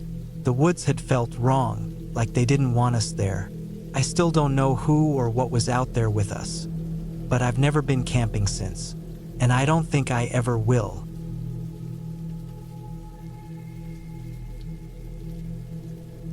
I never thought I'd be the type to find myself camping alone in the woods, but after weeks of deadlines and constant city noise, the thought of solitude was irresistible. I packed light but made sure I had everything: a tent, sleeping bag, enough food, a first aid kit, and a hunting knife my dad had given me years ago. The forecast promised clear skies, and I was eager to get away from the screens and chaos just for a weekend. I drove out to a spot about 2 hours from home. It was far enough to feel disconnected, but close enough in case something went wrong. The trail was one I had hiked before, but I had never stayed overnight. The parking lot was empty when I arrived, which was a relief and slightly unsettling at the same time. I told myself it was just what I wanted: peace and quiet. The hike to my campsite was about 3 miles. The trail twisted through dense forest, with towering pines and underbrush thick enough to block most of the sunlight. The air smelled clean and earthy, a mix of pine needles and damp soil. I passed a few small clearings but decided to keep going to a spot I'd marked on my map: a flat patch near a stream. The sound of running water was soothing, and I figured it would be a perfect place to set up camp. By the time I arrived, the sun was already dipping behind the trees. The light filtering through the branches turned golden, casting long shadows on the forest floor. I pitched my tent near the stream, careful to choose a spot slightly elevated to avoid any water pooling if it rained. The tent went up smoothly, and I felt a small sense of accomplishment. I gathered some dry wood for a fire, arranging the logs and kindling in a small circle of rocks. It took a few tries, but I managed to get the fire going just as the sky turned dark. The first night was uneventful. I ate a simple dinner of canned soup heated over the fire, then sat back and listened to the sounds of the forest. The chirping of crickets, the occasional rustle of leaves, and the bubbling of the stream created a symphony that felt far removed from the constant hum of the city. When the fire burned low, I crawled into my tent and zipped myself into the sleeping bag. Sleep came quickly. The next morning, I woke up to the sound of birdsong and the soft light of dawn filtering through the tent fabric. After a quick breakfast of granola bars and instant coffee, I decided to explore the area. I followed the stream for a while, noticing how it widened and narrowed in places, its clear water flowing over smooth stones. I saw deer tracks in the mud near the bank and even spotted a heron standing motionless in the shallows. It felt like I was in another world, one where time moved slower and everything seemed simpler. But as the day went on, I started to notice small, strange things. It began with a faint smell I couldn't place. It was sour, almost metallic, and seemed to come and go with the breeze. At first, I thought it might be a dead animal nearby, but I couldn't find the source. Then, I noticed the forest felt quieter. The birds were still singing, but their calls seemed more sporadic, less vibrant than they had been in the morning. I tried to shake off the feeling and focused on gathering more firewood for the night. As I walked deeper into the woods, I stumbled across something that made me stop in my tracks. It was a small clearing with a pile of branches and leaves arranged in a way that looked deliberate, almost like a crude shelter. The branches were broken, not cut, and there were no signs of tools being used. It looked old, like it had been there for months, maybe years. I couldn't imagine anyone hiking out here just to build something like that and leave it behind. Uneasy, I decided to head back to camp. I told myself it was probably nothing, just someone's half-finished bushcraft project. But the feeling of being watched lingered, like a weight pressing on the back of my neck. When I got back, I made sure the fire was still smoldering and added more wood to keep it going. The sun was starting to set, and I wanted the comfort of light. That night, the forest seemed different. The usual symphony of crickets and rustling leaves was punctuated by unfamiliar sounds. Every so often, I'd hear a branch snap in the distance, followed by a long silence. At one point, I thought I heard footsteps, slow, deliberate, and crunching through the underbrush. I strained my ears, trying to pinpoint the direction, but it was impossible. The sound would stop just as suddenly as it started. I stayed up late, sitting by the fire with my knife in my lap. The shadows cast by the flames danced on the trees, making them seem alive. I told myself it was probably just animals, deer or raccoons, but my mind couldn't let go of the thought that something was out there. Something that wasn't afraid of the fire. Eventually, exhaustion won out, and I crawled into the tent. I left the knife within arm's reach and zipped the tent up tightly. Sleep was fitful, interrupted by dreams I couldn't remember and the occasional sound outside. At one point, I thought I heard a low, guttural sound. Not quite a growl, but close. My heart raced, but I stayed still, listening. After what felt like an eternity, the sound faded, and I must have drifted off again. When I woke up, the fire was out, and the morning light felt harsher than before. My first thought was to pack up and leave, but part of me didn't want to give in to fear. I decided to stay, rationalizing that whatever had spooked me was probably just my imagination or an animal passing through. I spent the day fishing in the stream, managing to catch a small trout. Cooking it over the fire gave me a sense of normalcy, a routine to hold on to. But that evening, things escalated. As I sat by the fire, I heard the unmistakable sound of something moving in the woods. It wasn't distant this time. It was close, maybe 50 feet away. The footsteps were heavier than a deer's, slower, and deliberate. I froze, staring into the darkness beyond the firelight. My hand gripped the knife so tightly my knuckles ached. Then, a sound I'll never forget. A low, steady exhale, like someone letting out a deep breath. It came from just beyond the edge of the firelight. My mind raced. It wasn't an animal. Couldn't be. I stood up slowly, the knife in one hand and a burning piece of wood from the fire in the other. "Who's there?" I called out, my voice shaking. No response. The forest was silent, except for the crackling of the fire. I took a step forward, holding the torch high. The light didn't reveal anything but trees and shadows, but the feeling of being watched was overwhelming, almost suffocating. I backed away, never turning my back to the woods, and sat down again by the fire. I didn't sleep that night. I stayed up, feeding the flames and keeping my eyes on the darkness. When dawn finally came, I packed up my gear as quickly as I could.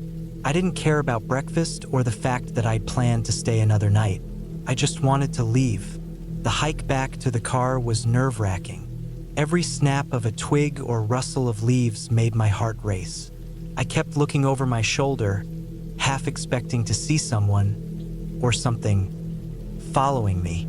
But the trail remained empty, and the forest seemed to grow quieter the closer I got to the parking lot.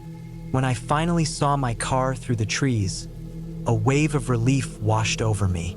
I practically ran the last few yards, threw my gear into the trunk, and started the engine. As I drove away, I kept checking the rearview mirror, half expecting to see something step out of the woods. It wasn't until I was miles away, back on the highway, that I let myself relax. The fear started to fade, replaced by a sense of disbelief. What had I experienced out there?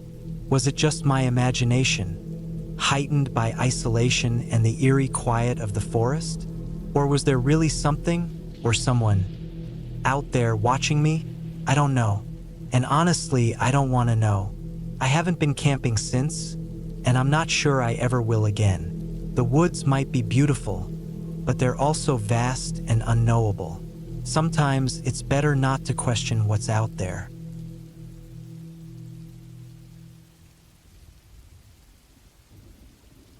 It started with a simple plan, a weekend camping trip to escape the noise and stress of the city.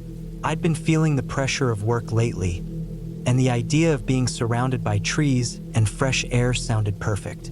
I packed my gear carefully: a sturdy tent, a sleeping bag, enough food and water for 3 days, a first aid kit, and my trusty multi-tool. The forecast promised mild weather, but I packed a rain jacket just in case. I chose a remote spot I'd read about online, a secluded area in a national forest about a 3-hour drive away. It seemed perfect for some solitude. The drive there was uneventful, though the roads became narrower and bumpier the closer I got to the trailhead. The last stretch was a dirt road that wound through dense woods. When I finally arrived, I parked my car at the small gravel lot, shouldered my pack, and set off down the trail. The air smelled of pine and damp earth, and the only sounds were the crunch of my boots and the occasional chirp of a bird. It was exactly what I'd been hoping for. The hike to my campsite took about 2 hours. The trail was well marked but rarely used, judging by the overgrown bushes and fallen branches I had to step over. As I walked, I noticed the gradual quietness of the forest. It wasn't unnerving at first, just peaceful. When I reached the spot I'd chosen on the map, a small clearing near a creek, I set up my tent and unpacked. The sun was starting to dip below the treetops, so I gathered some firewood and got a small fire going to cook dinner. The crackling flames were comforting as the shadows grew longer. After eating, I sat by the fire, staring at the stars that were now twinkling through the canopy. It was so different from the city, where light pollution drowned out everything. Out here, the stars seemed endless. I felt a rare sense of calm, and when I finally crawled into my tent and zipped up the door, I fell asleep almost immediately. I woke up sometime in the middle of the night. At first, I wasn't sure what had disturbed me. The forest was dark and still, except for the faint rustle of leaves in the breeze. I lay there for a while, listening, but I didn't hear anything unusual. Telling myself it was probably just the unfamiliar surroundings playing tricks on me, I eventually drifted back to sleep. The next morning, I decided to explore the area. I left most of my gear at the campsite, taking only a small day pack with water, snacks, and my multi-tool. I followed the creek upstream for a while, enjoying the sound of the water and the occasional glimpse of wildlife. After about an hour, I found a small waterfall tumbling over mossy rocks. It was beautiful, and I spent some time there, taking in the view and snapping a few photos on my phone. As I turned to head back, I noticed something odd. On the ground near the waterfall was a single boot, half buried in the mud. It looked old and weathered, the leather cracked and faded. At first, I thought it might have been left by another hiker, but the condition of the boot made me doubt that. It looked like it had been there for years. I felt a slight unease but brushed it off. People lose things in the woods all the time, I told myself. When I returned to my campsite, everything was as I'd left it. The fire pit was undisturbed, and my tent was still securely staked to the ground. I spent the afternoon relaxing, reading a book I'd brought, and occasionally jotting down notes in my journal. By evening, the earlier unease had faded completely. I cooked another simple meal over the fire and watched the stars again before turning in for the night. That night, I woke up again. This time, I knew why. There was a sound outside the tent. It was faint, but distinct, the crunch of footsteps on dry leaves. My heart began to race.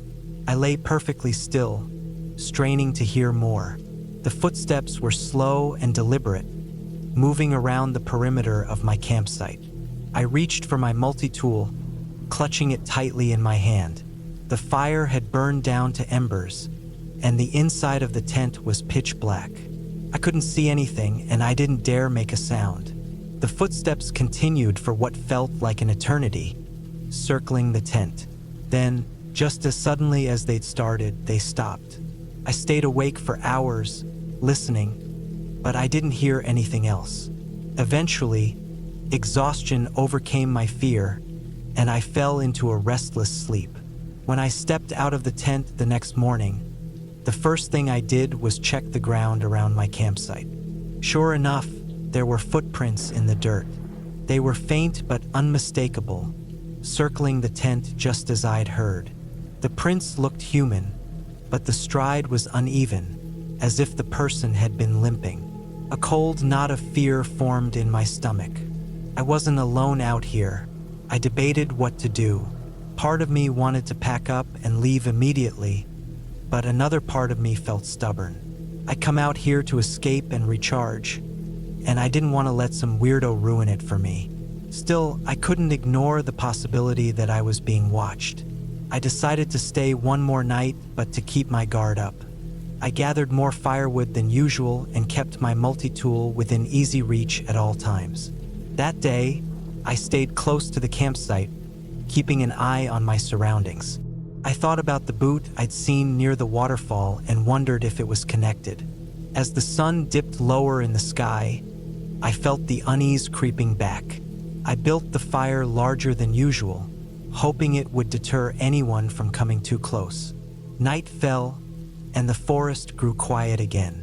I sat by the fire, staring into the flames and listening for any sounds. Hours passed, and nothing happened.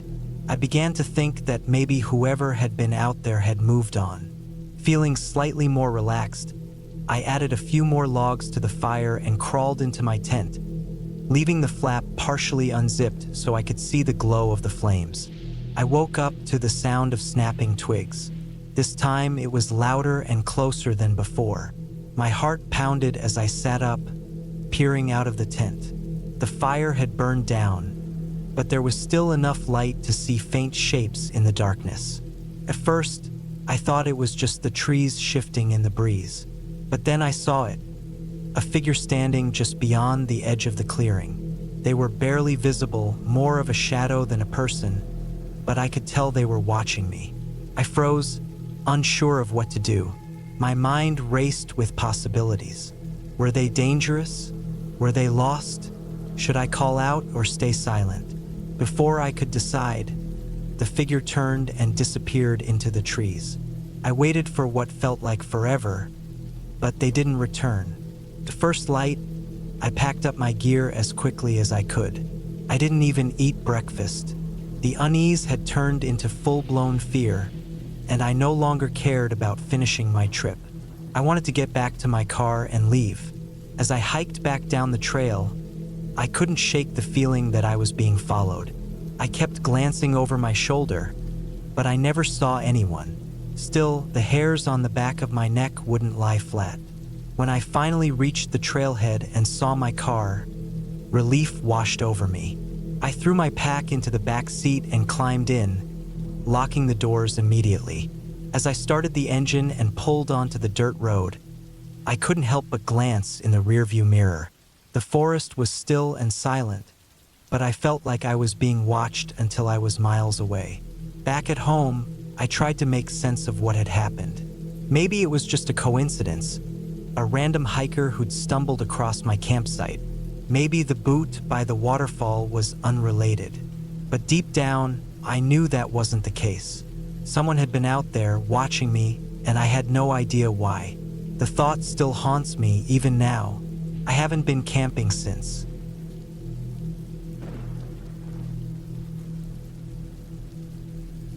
I've always loved the idea of camping. It's simple. No phones, no noise, just me, the wilderness, and some quiet time to think. So when I decided to take a solo trip to the mountains last fall, I felt ready. I'd done some solo hikes before and camped with friends plenty of times. I wasn't new to this, but this trip ended up being the kind of experience you don't forget. Not because of some magical epiphany or a picturesque sunrise. No, this was the kind of trip that sticks with you for all the wrong reasons. The plan was simple. A 3-day hike into the woods, set up camp by a lake I'd read about online, and head back the same way. The area was supposed to be pretty secluded. The trail wasn't one of the popular ones, which was exactly what I wanted. I wanted to be alone, away from the chaos of work and city life. I packed light but smart. A small tent, sleeping bag, some freeze-dried meals, a water filter, first aid kit, flashlight, and of course a sturdy knife just in case. I also carried a satellite phone as a safety net. I figured if anything went seriously wrong, at least I'd have a way to call for help. The hike in was uneventful, almost pleasant. The weather was cool but not cold. The kind of crisp autumn air that smells like damp leaves and pine needles.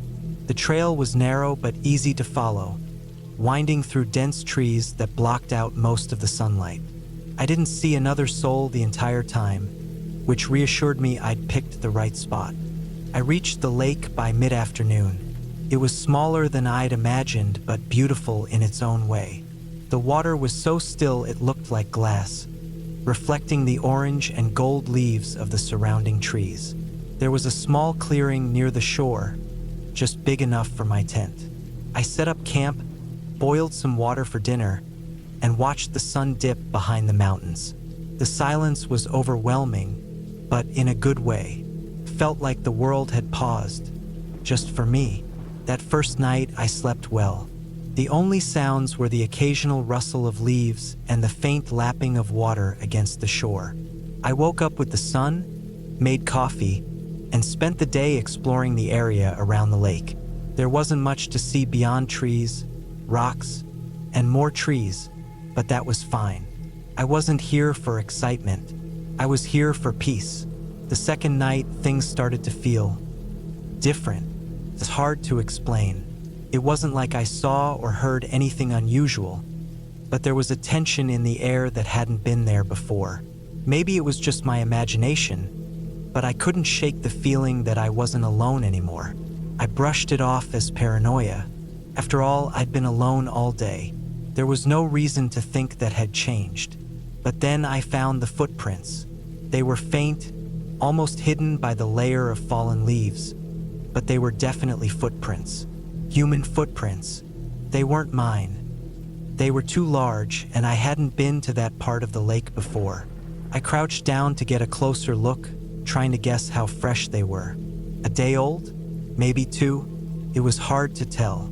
The thought that someone else might be out here was unsettling, but not terrifying. It's public land, after all. Anyone could be here. Still, I decided to keep my knife close, just in case. That night, I didn't sleep well. Every little sound made me jump.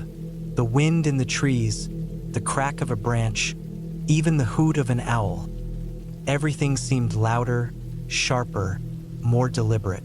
I kept telling myself I was being ridiculous, but it didn't help. By the time dawn broke, I was exhausted. I decided to cut my trip short. The lake was beautiful, sure, but I wasn't enjoying myself anymore. The whole point of this trip was to relax, and clearly that wasn't happening. I packed up my camp, double-checked to make sure I hadn't left anything behind, and started back down the trail. The hike out was weird. The trail felt different somehow, like it had shifted overnight. I knew that wasn't possible, but I kept catching myself second-guessing the path. Had I turned left here on the way in, or was it right? I had a map and compass, so I wasn't lost, but the uncertainty gnawed at me. I felt like the forest was playing tricks on me. Then I noticed something that stopped me cold. More footprints. These were fresher than the ones I'd seen by the lake, and they were heading in the same direction as me. My stomach sank. Someone was out here and they were close. Too close. I scanned the trees, looking for any sign of movement, but everything was still. Too still. The kind of stillness that makes your skin crawl. I picked up my pace, trying to put as much distance as possible between me and whoever was out there. The rational part of my brain kept telling me I was overreacting.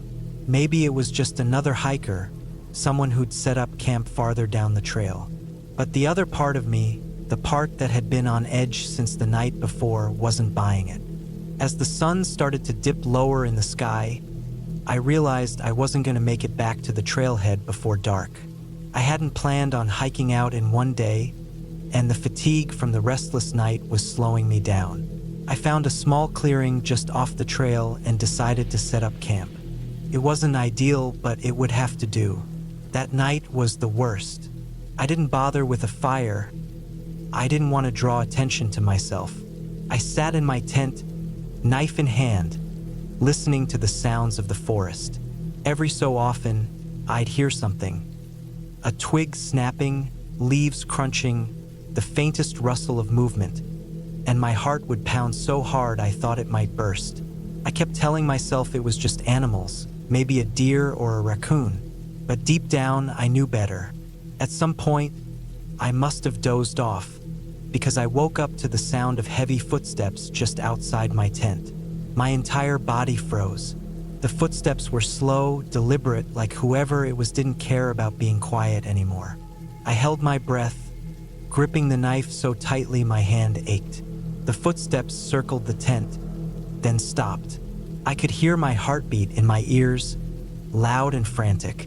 And then, just as suddenly as they'd started, the footsteps retreated. I stayed awake the rest of the night, too terrified to move. When the first light of dawn seeped through the fabric of the tent, I packed up as quickly as I could and practically ran down the trail. My legs burned. My lungs screamed for air, but I didn't stop until I saw the parking lot come into view. When I finally reached my car, I collapsed into the driver's seat and locked the doors.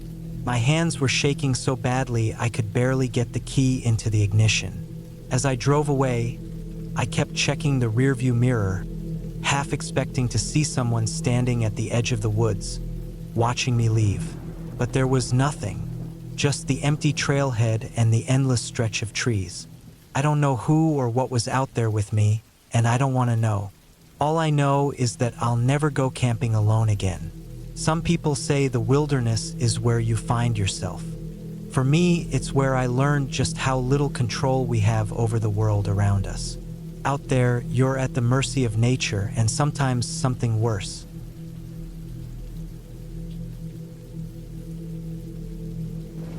I've always loved camping. The quiet of the woods, the smell of the trees, and the thrill of leaving the world behind for a while. So when I had a free weekend, I packed up my gear, loaded my old Jeep, and headed out to a spot I'd been meaning to explore. It was a bit more remote than my usual spots, but that's what I was looking for: peace and solitude. The drive took me deeper into the forest than I'd ever gone before.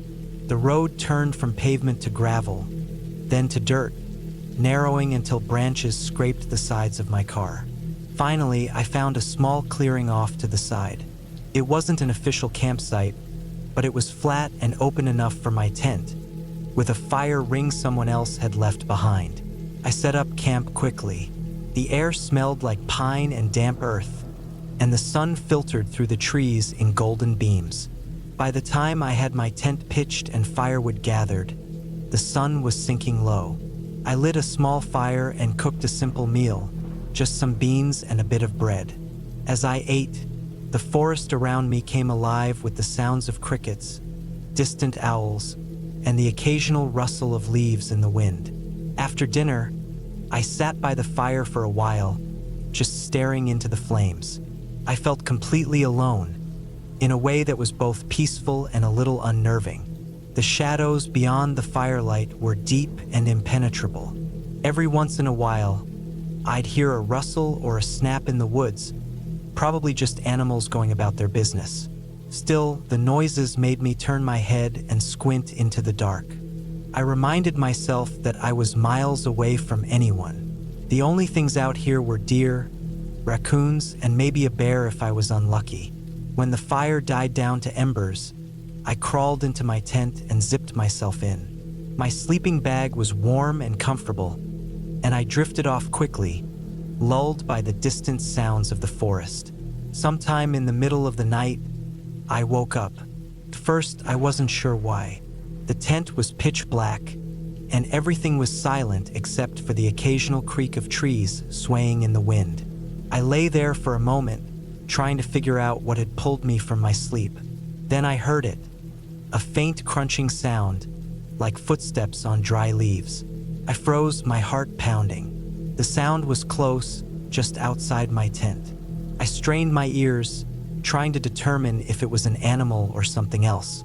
The footsteps were slow and deliberate, not the random scurrying of a raccoon or a deer. They circled my tent, pausing now and then, as if whoever or whatever it was listening or sniffing the air. I didn't move. My mind raced through possibilities. A bear? Maybe. Person? Less likely, but more frightening. Out here, so far from any trail or road, it didn't make sense for anyone to be wandering around in the middle of the night. The footsteps stopped directly in front of my tent. I held my breath, waiting. Then, slowly, the sound of footsteps moved away, fading into the forest. I lay there for what felt like an eternity, straining to hear any other noises. Eventually, the forest settled back into its normal rhythm. Crickets chirped, leaves rustled, and the distant hoot of an owl broke the silence.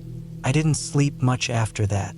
When the first light of dawn crept into the tent, I unzipped it cautiously and stepped outside. The clearing looked exactly as I'd left it. Nothing was disturbed, and there were no obvious signs of visitors. But when I looked closer, I noticed faint footprints in the soft dirt around my tent. They were human footprints, barefoot, wide, and oddly spaced, as if the person had been walking with an uneven gait. I told myself it was probably just some local, maybe a hunter or someone living off the grid. Still, the thought unsettled me. I decided to pack up and move to a different spot, just to be safe.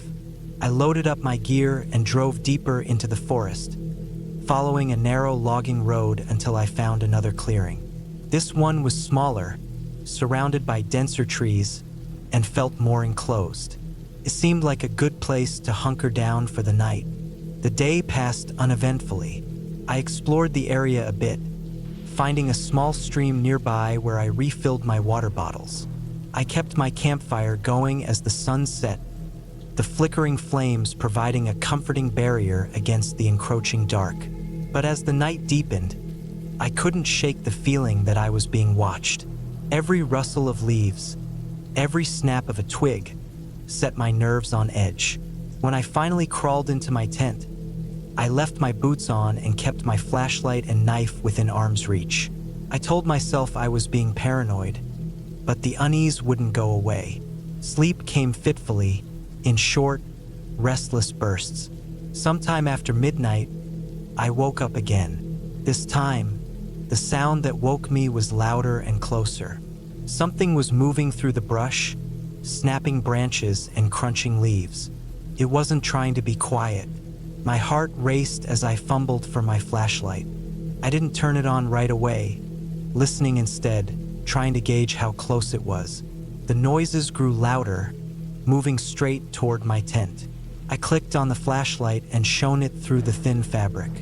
The beam illuminated the outline of someone, standing just outside. The figure froze as the light hit it. I couldn't make out any details, just the vague shape of a person.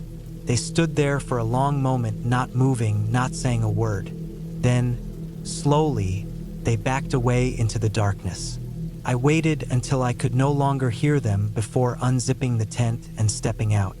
My hands were shaking as I swept the flashlight around the clearing. Nothing. The forest was silent again, as if it were holding its breath. I didn't go back to sleep. I sat by the dying fire, gripping my knife and staring into the trees until the sun came up.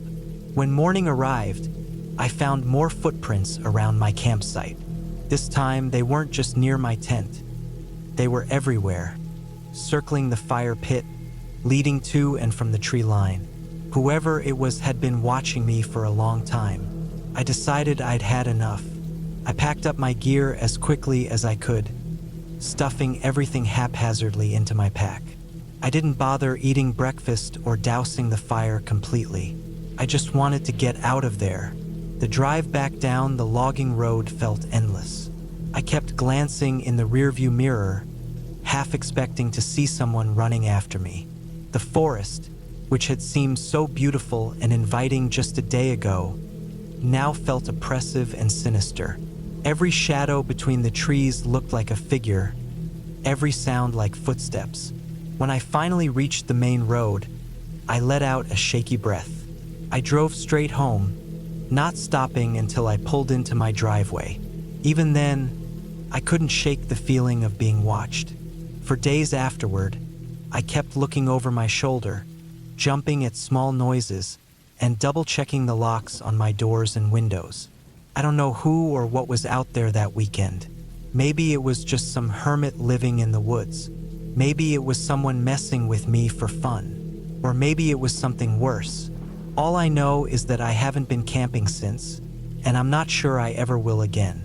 The woods, once a place of peace and adventure, now feel like a place where I don't belong. And that's a lesson I won't soon forget.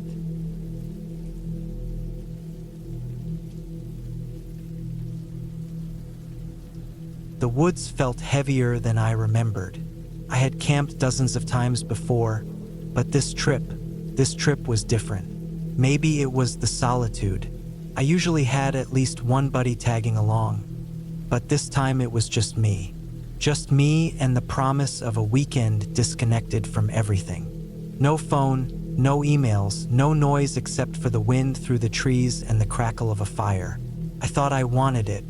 I drove up Friday afternoon, leaving the paved road behind about an hour into the trip. The dirt trail leading to the site was narrow, with branches scratching the sides of my truck like they were trying to keep me out.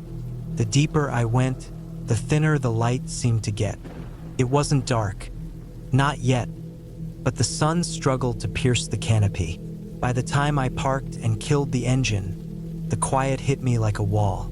I stepped out, the air cooler than I expected. The pine scent was sharp, almost medicinal, and the ground felt soft under my boots.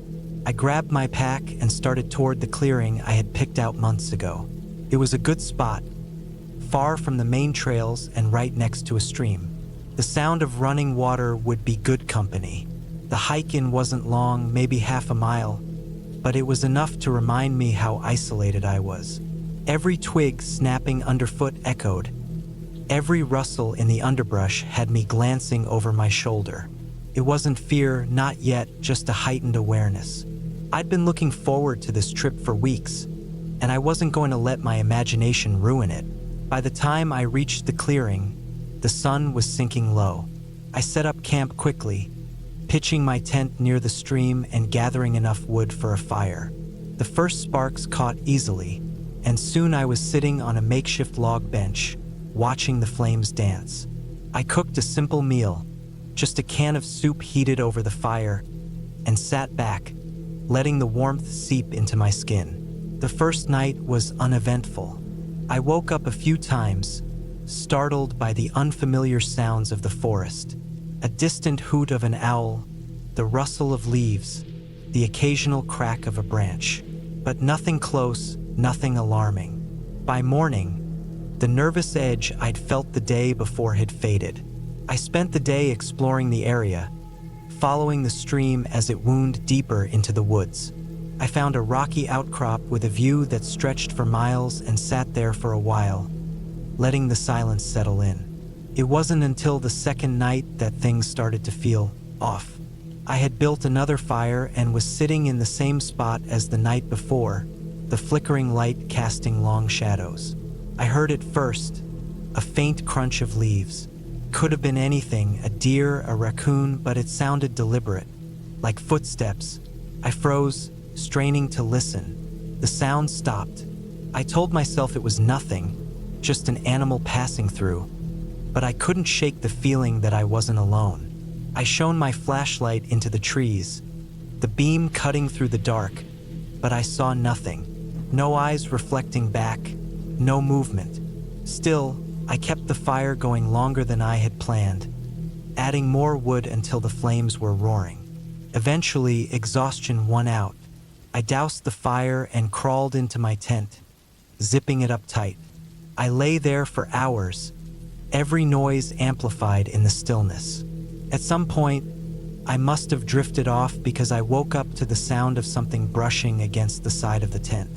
My breath caught, heart pounding in my chest. It was light now, the faint gray of dawn filtering through the fabric. I stayed still, listening. The sound didn't come again. When I finally unzipped the tent and stepped outside, everything looked normal. The fire pit was undisturbed, my gear untouched. But there, in the dirt near the tent, were footprints. Human footprints. They weren't mine, too small, and the tread didn't match my boots. They led from the trees to the tent and then back again. Whoever it was had been watching me. I tried to convince myself it wasn't a big deal. Maybe a hiker had wandered through, curious about the fire. Maybe they'd seen me sleeping and decided not to bother me. But deep down, I knew that wasn't it. This wasn't a spot you stumbled upon. You had to know where to look. The plan was to stay another night, but I couldn't shake the unease. I spent the day trying to enjoy myself, but every snap of a branch had me spinning around. Every shadow in the trees felt like it was watching me. By mid-afternoon, I'd made up my mind to leave. I packed up camp quickly, shoving everything into my pack without care. As I hiked back to the truck, I kept glancing over my shoulder, half expecting to see someone following me. When I reached the truck, I threw my gear in the back and climbed into the driver's seat, locking the doors behind me. The engine roared to life, and I sped down the dirt road, branches scraping against the sides like they were trying to hold me back. It wasn't until I hit the pavement that I felt like I could breathe again. Looking back, I'm still not sure what happened out there. Maybe it was just some harmless wanderer, curious about the stranger in the woods. But those footprints, they felt deliberate, purposeful. Whoever it was, they came and went quietly, leaving no other trace. I haven't been camping alone since, and I don't think I ever will again. The woods are beautiful, but they're not empty, and sometimes it's better not to know who's out there with you.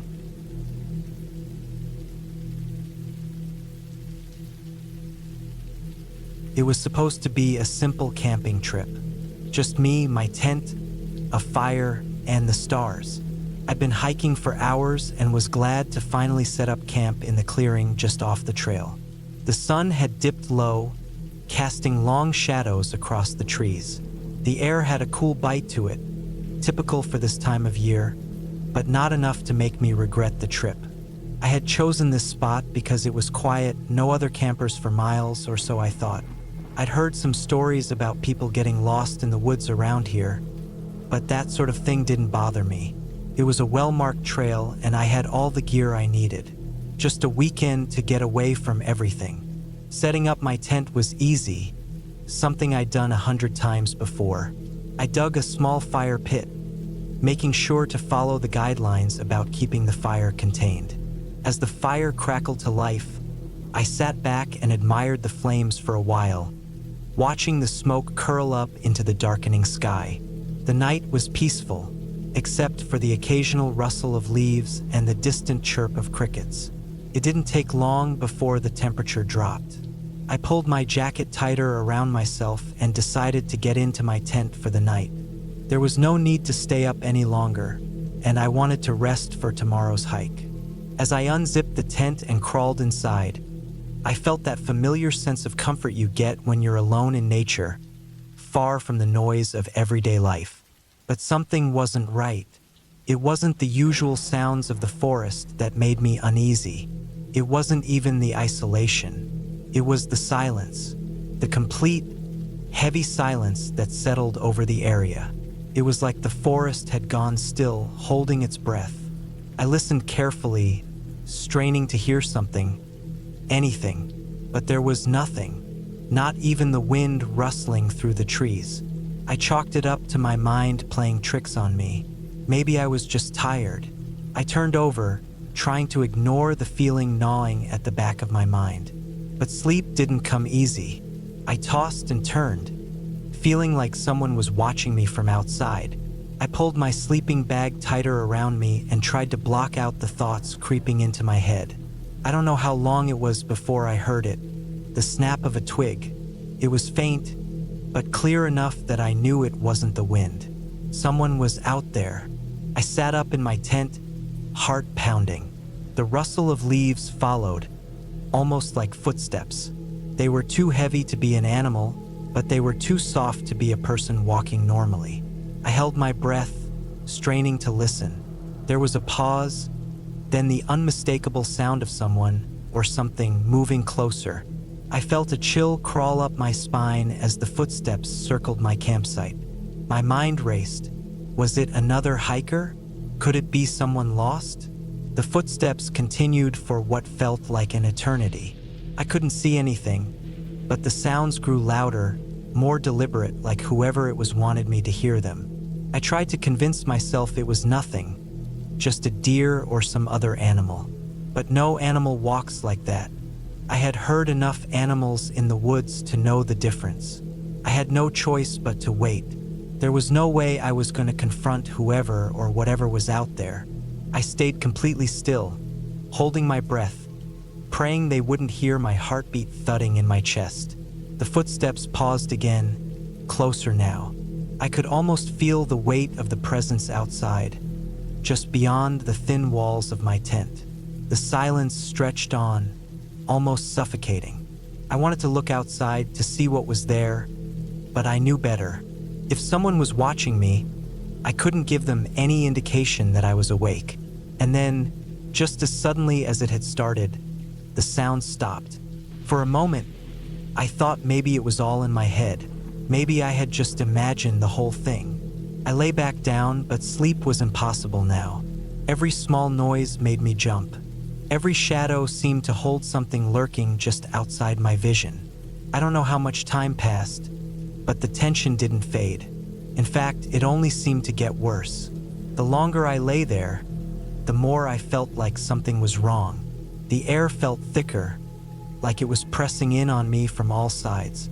And then the rustling came again. It was closer this time. So close, in fact, that I could hear the faint crunch of leaves beneath someone's boots. They were right outside my tent. I stayed frozen, hoping they would go away. My mind was racing with possibilities. Was it another camper trying to mess with me? Or was it something else? What if it wasn't a person at all? But the worst part wasn't the noise. It was the stillness that followed. There was no attempt to hide anymore. No attempt to be quiet. The person, whatever it was standing there just beyond the tent, listening to me. I could feel it, like the weight of their presence was pressing against the very fabric of the tent. I didn't move. I didn't dare. What if they knew I was awake? What if they were waiting for me to make a move? And then, just as suddenly as it had started, The footsteps retreated. The rustling faded into the distance, and once again, the forest was silent. But this time, I didn't feel any better. The silence was oppressive. My mind was on edge, every nerve in my body screaming at me to get up and leave, but I couldn't. I was too afraid to make a sound, too afraid to do anything that might give away my position. I stayed up the entire night, barely moving, barely breathing. I kept thinking that any moment I would hear the footsteps again, that the person outside my tent would come back and finally show themselves. But nothing happened. When the first light of dawn finally crept through the trees, I couldn't stand it anymore. I grabbed my flashlight, my heart still racing, and unzipped the tent. I was prepared to face whatever was out there, but there was nothing. No sign of anyone. No footprints. No evidence that anyone had been anywhere near my campsite. I felt a wave of relief flood through me, but it was short-lived. I couldn't shake the feeling that something had been wrong, that someone or something had been watching me all night. I packed up my camp quickly, eager to leave the spot behind. The entire time, I kept checking over my shoulder, convinced that someone was still following me. I hiked out of the woods as fast as I could, but the unease stayed with me. I told myself I was just paranoid. I told myself that nothing had happened, that it was all just my imagination. But deep down, I knew something had been out there. Something had been waiting for me in the dark, and I would never forget the way the silence had felt.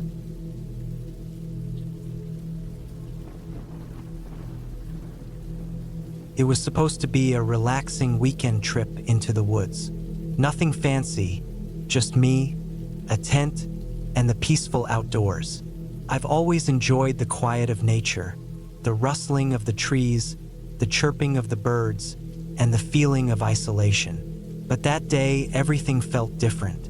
I drove out of the city on Friday afternoon, just as the sun started to dip behind the skyline, casting the sky in orange and pink. The road to the campsite was winding, with trees on both sides.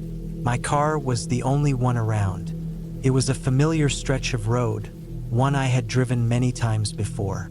It wasn't far from home, but it felt like another world once I reached the turnoff for the trail.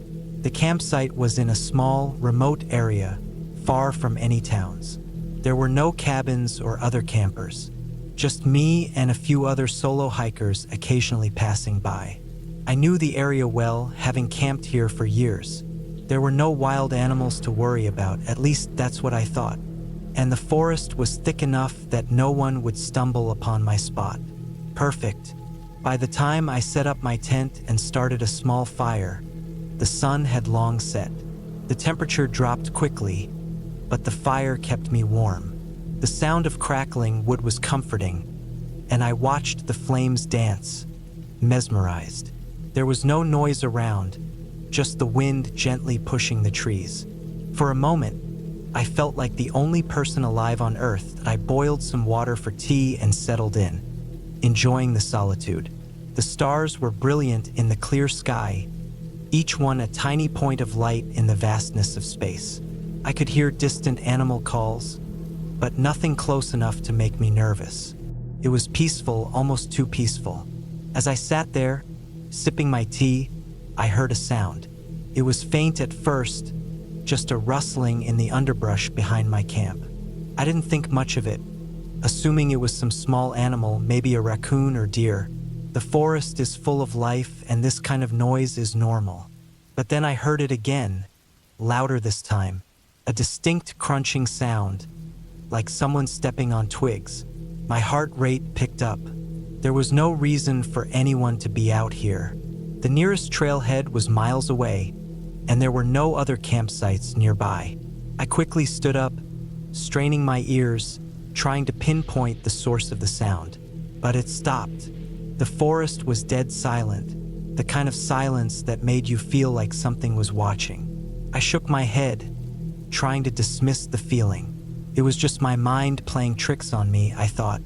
I grabbed my flashlight and walked a short distance into the woods, shining the beam around.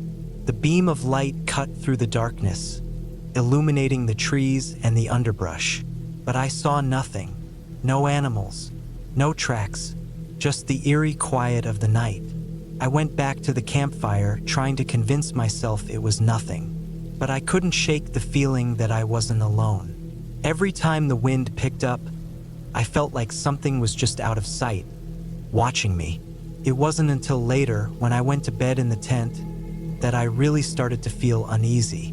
The wind howled outside, and the canvas walls of the tent creaked with every gust. I tried to ignore it, closing my eyes and willing myself to sleep. But every time I was about to drift off, I heard that same noise, crunching twigs, just outside the tent. I would freeze, holding my breath, waiting for it to stop, but it never did. It was after what felt like hours that I couldn't take it anymore. I grabbed my flashlight and unzipped the tent, stepping out into the cold night. My heart was pounding now, the fear in the pit of my stomach growing stronger with each passing second. I scanned the area, the beam of light cutting through the darkness, but again, I saw nothing. No movement, no signs of life. I stayed outside for a while, staring into the woods, trying to calm my nerves.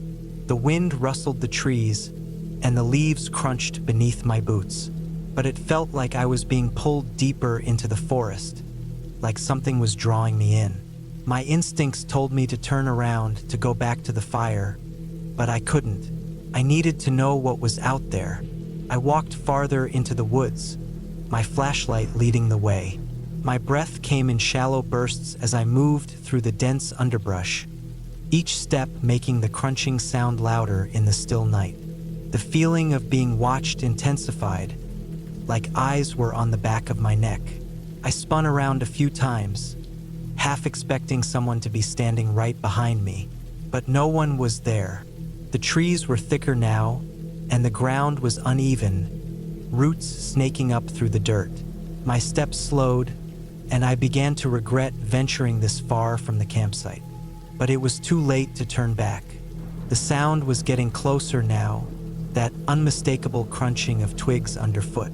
I stopped dead in my tracks. There, ahead of me, in the beam of my flashlight, was a figure. At first, I thought it was a tree, some shadow cast by the light. But as I focused on it, I realized it was a person. Or at least it looked like one. Standing motionless, not moving a muscle, just staring at me. I took a step back, my breath caught in my throat.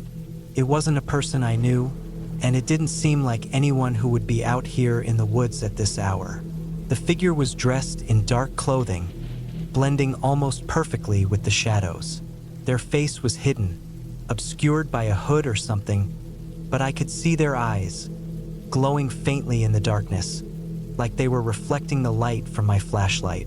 I wanted to scream, to run, but my body was frozen. My mind was trying to rationalize what I was seeing, but nothing made sense. Who was this person? What were they doing here, alone, so far out in the woods?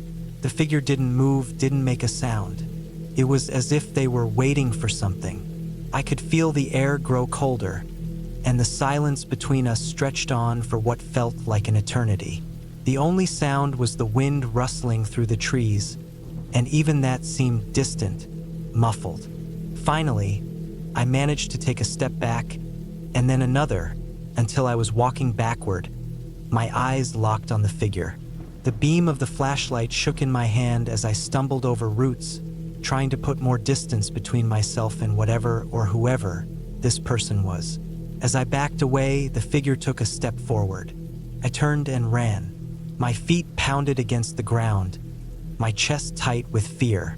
I didn't look back, but I could feel something following me, its presence right behind me. I pushed myself harder, ignoring the branches that scraped against my skin, the sharp rocks that dug into my shoes. I needed to get back to the campsite. When I finally reached the clearing, I saw the light of my campfire flickering in the distance. I rushed toward it, the warmth of the flames offering some comfort. But when I reached the fire, there was no one there. The campsite was exactly as I had left it, empty. I stopped to catch my breath, trying to calm my racing heart. I wasn't sure what had happened. Had I imagined the figure? Was it just my fear playing tricks on me? But the cold, the fear, the feeling of being watched, it had all felt too real. I didn't sleep that night. I sat by the fire, staring into the flames, listening for any sound that might indicate something was out there. But the woods remained still. No crunching footsteps, no shadows moving in the trees. By morning, I was ready to leave. I packed up my gear quickly, eager to get back to civilization. As I walked back to my car, the sun rising over the horizon, I couldn't shake the feeling that I wasn't alone. But when I reached the parking lot, there were no signs of anyone else. No cars, no people, no footprints. Just me and the empty wilderness. I drove home in silence, the events of the night replaying in my mind. I couldn't explain what had happened. Maybe it was the isolation, the darkness, or maybe it was something else. But I knew one thing for sure. I wasn't going back to that campsite again. The woods had a way of making you feel small, insignificant. But that night, they made me feel something far worse, watched.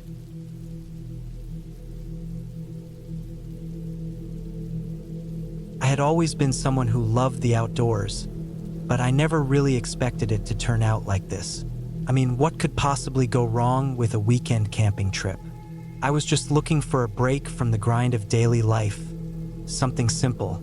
Grab my backpack, a few supplies, and a spot in the woods where I could pitch a tent and forget about the world for a while. It all started with a solo trip.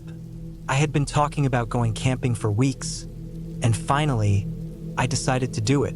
My friends weren't interested, or maybe they were just too busy, but I didn't mind. There was something peaceful about being alone in the wilderness, just me and nature.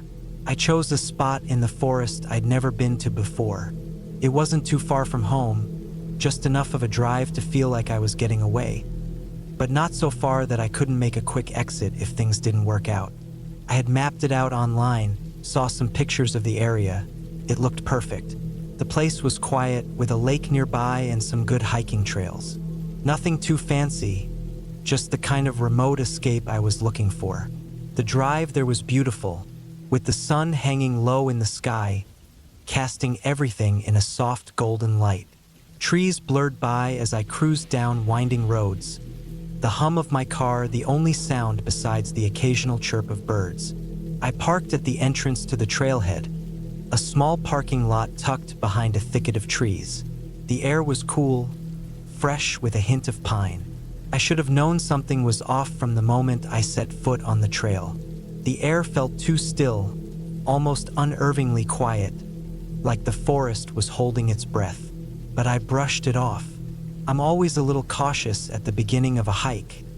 There's the usual nervous energy of stepping into the unknown. I loaded up my backpack with essentials: water, some snacks, a first aid kit, and of course, my flashlight.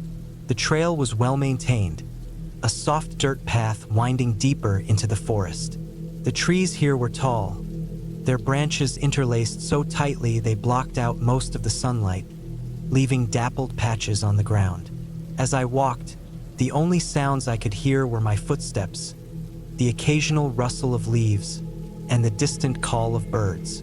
It wasn't unsettling at first. In fact, I felt a certain calm. But the further I went, the more I began to feel like something wasn't right.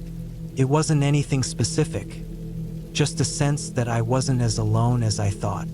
Every time I glanced over my shoulder, there was nothing there, just shadows and trees. The forest was massive, and my little path was barely a scratch on the surface of its vastness. Eventually, I came to a clearing near a small lake. The view was stunning, the water perfectly still, reflecting the sky above, with only a few ripples from the occasional fish breaking the surface. It seemed like the perfect place to set up camp. I pulled my tent from my backpack and began assembling it, the sound of fabric and poles working together filling the air. As the sun sank lower, the temperature started to drop. The warm, golden light of the afternoon faded into a cool, blue-gray evening. I sat down by the fire pit, starting a fire with the dry wood I had gathered. The flames crackled to life, casting a soft orange glow that pushed back the darkness creeping in. I couldn't shake the feeling that the quiet around me was unnatural. It wasn't the kind of peaceful silence you get when everything is at rest. This was different. It felt like the world was holding its breath, waiting for something. Nightfall came quickly, and with it, a thick layer of darkness. The trees around the clearing seemed to loom larger, their branches reaching out like skeletal hands, casting long, jagged shadows across the ground. The fire flickered in the wind, and I huddled closer, trying to ignore the uneasy feeling that was creeping up my spine. It wasn't long before I heard it. A low, distant sound, almost like a growl. I froze, straining my ears to catch it again. But there was nothing. I chalked it up to the wind or maybe a distant animal. Bears were common in the area, and while I'd heard stories of sightings, I wasn't particularly worried. I had my food properly stored away, and I'd followed all the proper safety guidelines. Still, that growl, if that's even what it was, had a peculiar quality to it. I shrugged it off and went to bed not long after, crawling into my sleeping bag and trying to get some rest. The night was cold, and I could feel the temperature dropping further as I lay there, listening to the sounds of the forest. The only noise now was the occasional crackling of the fire, which had died down to just a few embers. My eyes were heavy, and just as I was about to drift off to sleep, I heard it again. A low, grating noise from the edge of the clearing. It was closer this time. I sat up, heart pounding, straining to see through the dark. The wind had picked up, making it harder to hear anything over the rustling leaves. I grabbed my flashlight and slowly unzipped the tent, cautiously peeking out. The forest was still far too still. The trees stood silent, their shadows stretching long across the ground. But there was something moving out there. I couldn't see it clearly, but I could make out a shape, something large moving just beyond the light of the fire. I froze, every instinct telling me to stay quiet, to stay hidden. The shape moved again, shifting between the trees like something unnatural, and then it was gone, vanishing into the blackness of the night. I stayed awake for hours after that, eyes wide, watching the edge of the clearing. The fire had all but gone out, but I didn't dare leave the tent to add more wood. My mind raced, trying to rationalize what I had seen. Could it have been a deer? Maybe a bear, but it seemed too fast, too purposeful in its movements. I didn't know, but I wasn't about to find out. The night felt endless, and I stayed up as long as I could, too afraid to sleep. Eventually, the first light of dawn began to break through the trees, casting the world in a pale, gray light. I packed up quickly, my heart still pounding from the night's strange events. I was ready to leave. Something about that forest had unsettled me, and I didn't want to stick around to find out more. As I started walking back to the trailhead, I couldn't shake the feeling that I was being watched.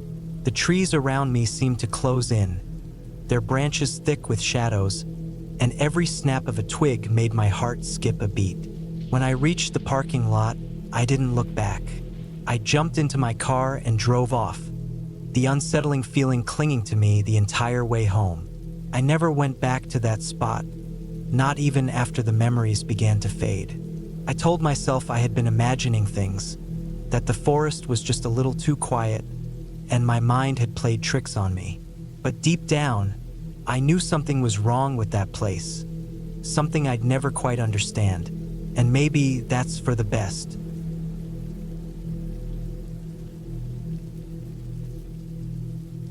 It started as a perfect weekend getaway. My friends and I decided to take a break from our busy lives and go camping up in the mountains. We were all experienced campers, so it wasn't like we were walking into the unknown. We packed our bags, checked our gear, and drove out to a spot we'd found on a hiking website. far enough away from civilization but still within reach of a small ranger station if something went wrong. The first couple of hours were fine. We set up camp in a clearing surrounded by tall pine trees. The air was crisp, and the ground was soft with a few patches of wild grass. We laughed as we set up the tents, joked about the bad food we'd have to eat, and unpacked our firewood. As the sun started to dip behind the trees, we built a fire. The smell of burning wood filled the air, and the crackling flames cast eerie shadows against the trunks of the trees. We ate our canned beans and roasted marshmallows on sticks. Everything felt right, but then it started to change. It was around 10 p.m. when I first noticed it, the silence. Up until that point, the forest had been alive with the sounds of crickets, the rustling of leaves in the wind, and the occasional hoot of an owl. But now it was completely still. I thought it was strange, but maybe the wind had just died down. We all continued talking and laughing around the fire. Then I heard something, a twig snapping. It was faint, but enough for me to pause mid-sentence. I turned around, scanning the trees. Nothing, but my stomach turned in a way I couldn't explain. I didn't say anything at first because I didn't want to seem paranoid, but I couldn't shake the feeling that something was out there. The night grew darker, and the fire's light flickered against the dark trees. One of my friends, Ryan, was still poking at the fire with a stick, completely unaware of my unease. But I couldn't stop looking into the woods, straining my ears. I swear I heard something again, a faint rustling, too rhythmic to be the wind. "You guys hear that?" I asked, my voice a little too tense for comfort. "Hear what?" Ryan asked, looking up from the fire. "There's something out there," I said, trying to sound casual but failing. "Like a rustling. Just the wind," he shrugged. "Relax." But I wasn't relaxed. I kept my eyes fixed on the tree line, but all I could see were shadows. The night was thick with it. We spent the next few minutes in silence, but I couldn't shake the growing sense that we were being watched. Finally, I decided to grab a flashlight and go take a quick look around. I wasn't going to go far, just enough to see if there was anything strange in the area. "I'm just going to check the perimeter," I said, shining the beam of my flashlight into the trees. The bright light swept across the trunks, the dirt, and a few bushes. My heart was pounding as I walked around the edge of the clearing.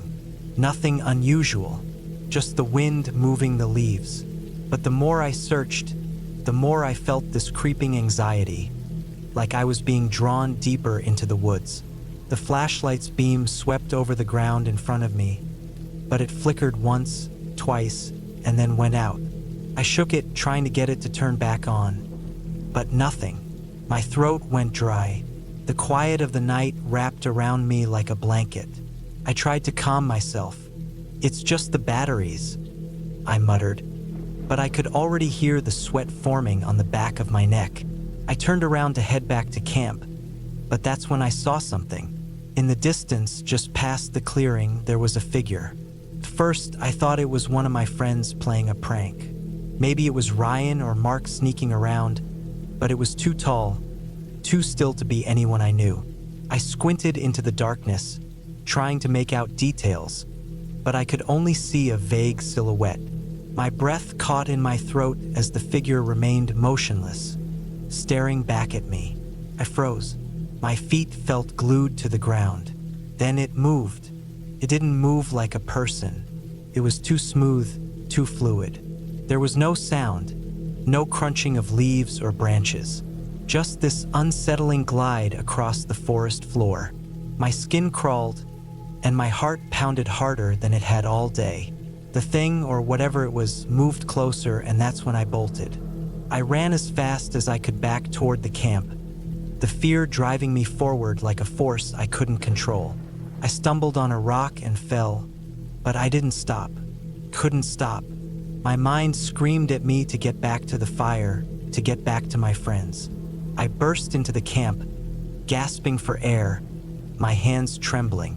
"Are you okay?" Ryan asked, standing up from his seat by the fire.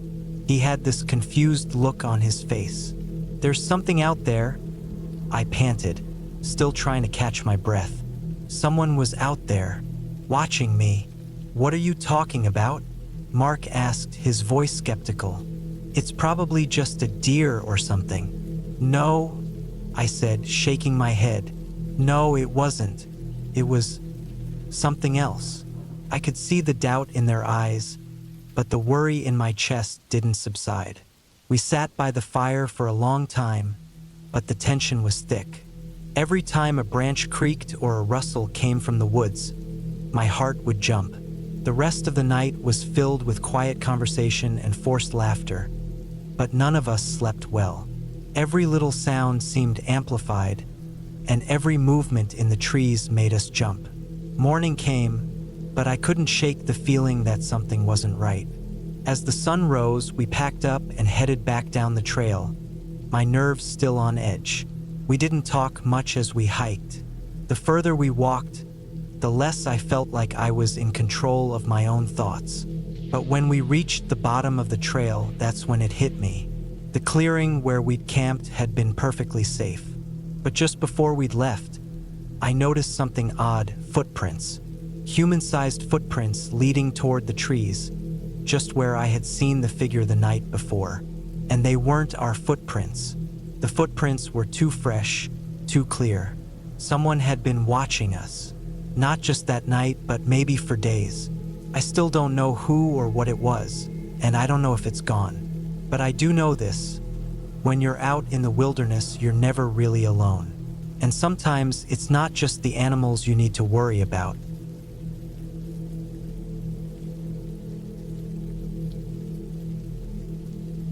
I've always enjoyed camping. There's something about getting away from the noise of everyday life, the calm of the woods, and the simplicity of sleeping under the stars. But this time it was different. It started off like any other camping trip, a weekend getaway with some old friends. We chose a spot deep in a national forest, far away from any towns or campgrounds, the kind of place where the trees are so thick the sunlight barely touches the ground. It felt remote, untouched, and peaceful, the kind of place that made you feel like you were truly away from the world. We set up our tents near a small stream. It was serene, quiet, just the sound of running water and the occasional bird calling from somewhere in the trees. My friends, Matt, Sarah, and Chris, were already unloading the gear, making campfires, setting up a grill, and unpacking food. We were prepared for a weekend of hiking, fishing, and eating too much marshmallow stuffed chocolate by the fire. But as soon as I set foot on the dirt path leading to our spot, I had a weird feeling, like I was being watched. I tried to shake it off. After all, it was probably just the excitement of being out in the woods. But something about the stillness felt too quiet, too unnatural. I brushed it aside and joined the others by the fire. We spent the evening telling stories, laughing, and roasting hot dogs. As the sun went down, the shadows grew longer, and the forest started to feel even quieter. The sound of the stream was comforting at first, but the longer I listened, the more it felt like it was the only sound in the world. That's when I noticed it. No crickets, no rustling leaves, no owls calling like usual. It was just the stream. I looked around the campfire at my friends. None of them seemed to notice the silence. Maybe it was nothing, could just be a quiet night. But I couldn't shake the feeling. That night, I volunteered to take the first watch. I sat on a log, staring into the fire, trying to ignore the creeping sense of unease. The forest was dark around us, the shadows stretching long and deep into the trees. Occasionally, I'd hear something, twigs snapping, leaves rustling, but I couldn't see anything. It was about 2 in the morning when I noticed something odd. In the distance, near the tree line, there was a faint glow. It wasn't bright, but it was there. I thought it might have been a flashlight, but there was no sound, no movement, just a steady, almost eerie light flickering far off in the distance. I called out to my friends, but no one stirred. I was about to get up and check it out when the glow disappeared. That was the moment when the feeling of being watched returned, stronger than before. It felt like something or someone was out there, just beyond the reach of the firelight. I shook my head, trying to clear the thought. Maybe it was just a reflection, a trick of the light. But deep down, I wasn't sure anymore. I stayed up the rest of the night, too unsettled to sleep. As the morning light finally crept through the trees, the strange feeling faded somewhat, but I couldn't shake the sense that something was wrong. We spent the next day hiking the nearby trails, but the nagging feeling stayed with me, like an itch I couldn't scratch. It wasn't until the evening that things started to take a turn. We had just finished dinner when we heard something. Footsteps. The kind of slow, deliberate steps that made the hair on the back of my neck stand up. At first, I thought it was just an animal, but the steps were too heavy, too purposeful. We all went silent, straining to hear. Nothing. Then the sound came again, closer this time. It was unmistakable. Footsteps, but still we saw nothing. I didn't say anything to the others, not wanting to panic them, but my mind raced. It didn't make sense. We were far off the beaten path, miles from any other campers. Whoever or whatever was out there shouldn't have been. I suggested we get more wood for the fire, trying to act normal, but I couldn't shake the feeling of being watched. Matt and Chris went to gather firewood, while Sarah stayed behind, looking just as nervous as I felt. As the night grew darker, the sounds around us seemed to shift. Every crack of a branch, every rustle in the bushes, set me on edge. It felt like the forest had come alive, but not in a way that was comforting. More like it was closing in on us. I excused myself to go to the bathroom, which was a short walk down a trail near the stream. The whole time I walked, the hairs on my arms stood on end. The forest was eerily silent again, and the only sound was the water trickling over rocks. I tried to hurry, but something stopped me, a rustling from behind. My stomach dropped. I spun around, but there was nothing there. I told myself I was being paranoid, but I couldn't shake the fear.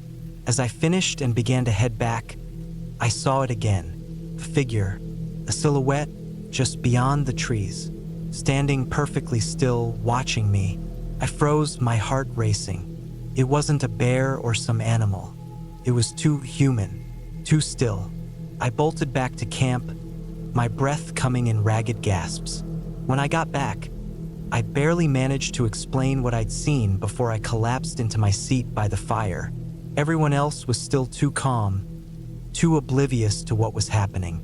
But I couldn't calm down. I knew what I had seen. The figure didn't come any closer, but I couldn't shake the feeling that it was still out there, waiting, watching. By the time we went to bed, my mind was spinning. The tent felt like a flimsy barrier against whatever was lurking outside. I lay awake, listening to the wind rustling the trees, but every little noise made me jump. It wasn't until the next morning, when I woke up early and stepped out of the tent to gather myself, that I saw it. The trail leading from our camp to the woods was different. It was marked, small, deliberate scratches in the dirt, like someone had dragged something heavy across the path. They were fresh. No animal could have done that. I followed the marks for a while, my heart pounding. They led to the edge of the forest where they just stopped, like they had been erased. It didn't make sense. When the others woke up, I didn't tell them everything, not yet. But that feeling, that dread, had settled in my chest. It was real. We packed up early that day, deciding to cut the trip short. Something wasn't right, and we all felt it. As we were leaving, just before we got to the trailhead, I saw it again. The figure, standing off in the trees, not moving, watching us. This time, it didn't vanish. It just stood there, motionless, for a long time, and then, slowly, it turned and walked into the woods. It didn't run, didn't hurry. It just walked away. When we got to the car, I took one last look at the woods. There was no sign of the figure. No trace. But I knew one thing for sure. We weren't alone out there.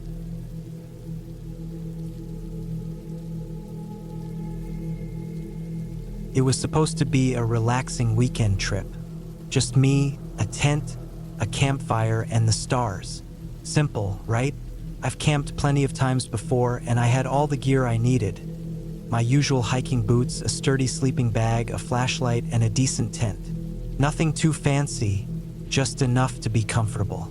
No one else had signed up for this weekend, so I thought it'd be a good chance to get away from the noise of the city, to clear my head.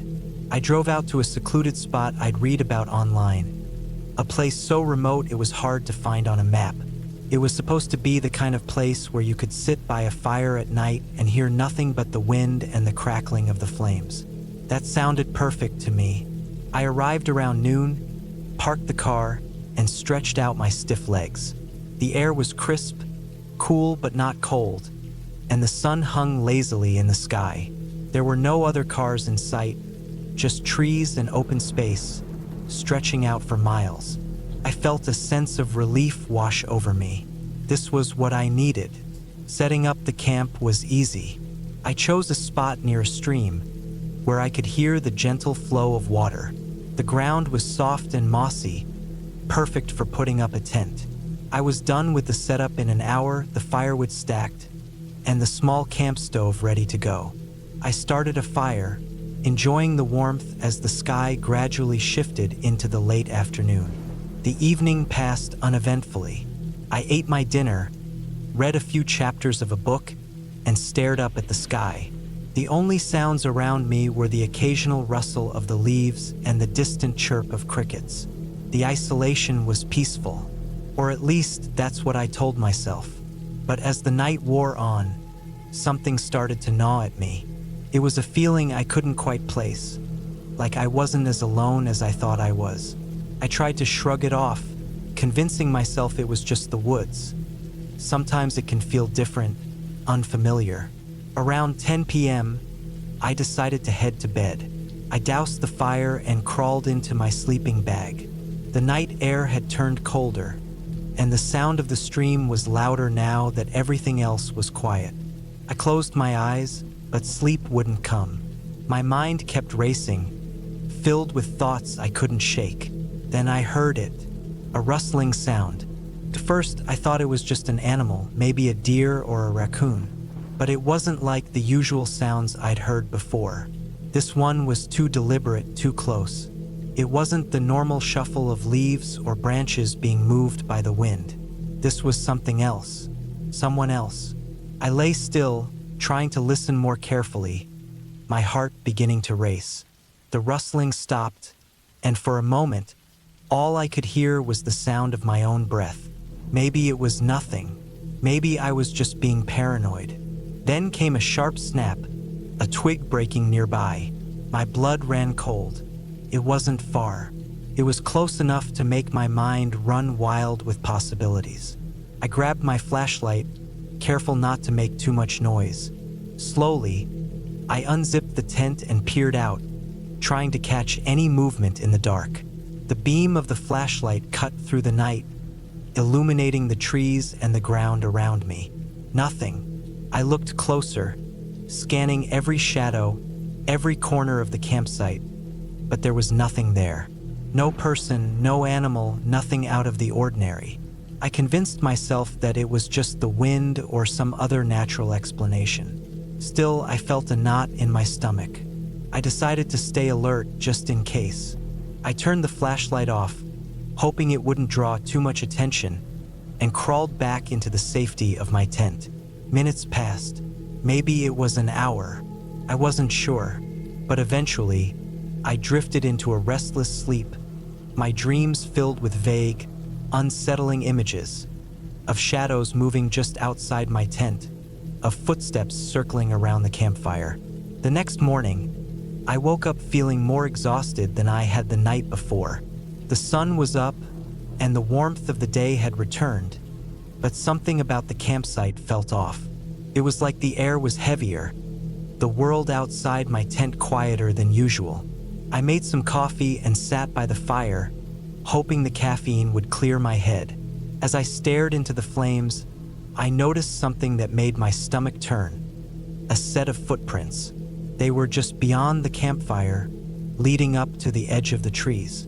They were big, heavy prints, and the dirt around them was disturbed, like someone had been walking in the area. I didn't think much of it at first, convincing myself it could have been an animal, but something in the back of my mind didn't sit right. The prints were too deliberate, too clear to be from anything natural. I walked over to examine them more closely, and that's when I saw something else. A torn piece of cloth caught in the bushes. I froze. The cloth wasn't something I'd seen before, and it looked fresh. As I reached out to touch it, I heard it again, the rustling of branches. This time, it was unmistakable. There was someone nearby. I grabbed my things and hurriedly packed up my camp, my hands trembling as I stuffed everything into my bag. My heart pounded in my chest, and I couldn't shake the feeling that I was being watched. I had to leave. I didn't care about the food, the firewood, or anything else. The only thing I cared about was getting away from this place. I turned to the car, trying to calm myself as I walked. But just as I reached the clearing where I'd parked, I stopped dead in my tracks. My car was gone. Panic surged through me. I turned around, looking for the familiar road where I'd parked. But it was empty. The place where my car had been was nothing but an open patch of dirt and grass. My mind was racing. Someone had taken it. There was no other explanation. I spun around, scanning the area. There was no sign of anyone. No movement, no sounds. Just the same eerie quiet. My mind raced, and I found myself walking back toward the camp, desperate to find some explanation for what had happened. But as I stepped forward, I saw something that made my blood run cold. In the middle of the campsite, there was a single object, my keys. They were lying in the dirt, just in front of my tent, as if someone had dropped them on purpose. At that moment, it hit me. This wasn't some random encounter. Whoever had been out there knew I was here. They were watching me. I picked up the keys, trying to hold myself together, and started walking back toward the road. I wasn't about to stick around to find out what else they might have planned. I didn't even care about the car anymore. I needed to get out, far away from this place. As I made my way back down the path, I could hear it, the soft crunch of footsteps behind me. They were there, following me. I picked up my pace, not looking back, knowing that the only thing between me and whatever was following me was the distance I could put between us. When I finally reached the main road, I was shaking uncontrollably. A few cars passed, and I stuck my thumb out, praying for a ride. One of the cars finally stopped, and I jumped in without a word. It wasn't until I was safely in the back of that car, heading toward the nearest town, that I let out a breath I didn't realize I'd been holding. The driver didn't ask any questions, and I didn't offer any answers. I just stared out the window, still trying to make sense of everything that had happened. I never went back to that spot. I don't think I ever will. It's been years since that weekend, but every time I go out into the woods, I always feel it. The sense that I'm not alone. The fear that someone or something is watching me, waiting for me to come back. And I still don't know who took my car or what they wanted. I only know one thing for sure. I'll never camp alone again.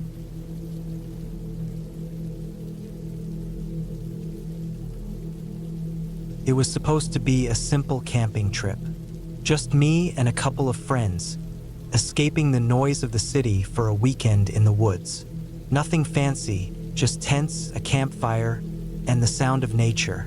I'd been to the woods plenty of times before, so I knew what to expect. Birds chirping, the rustle of the trees, the occasional rustling in the bushes from an animal moving around. But this time, something felt different. And that something I couldn't shake off, started to creep in as the night drew near. We arrived at the campsite in the late afternoon. The air was warm, the sun slowly starting to dip behind the tree line. The place was familiar. A small, secluded spot by a creek, surrounded by thick forest. No other campers around.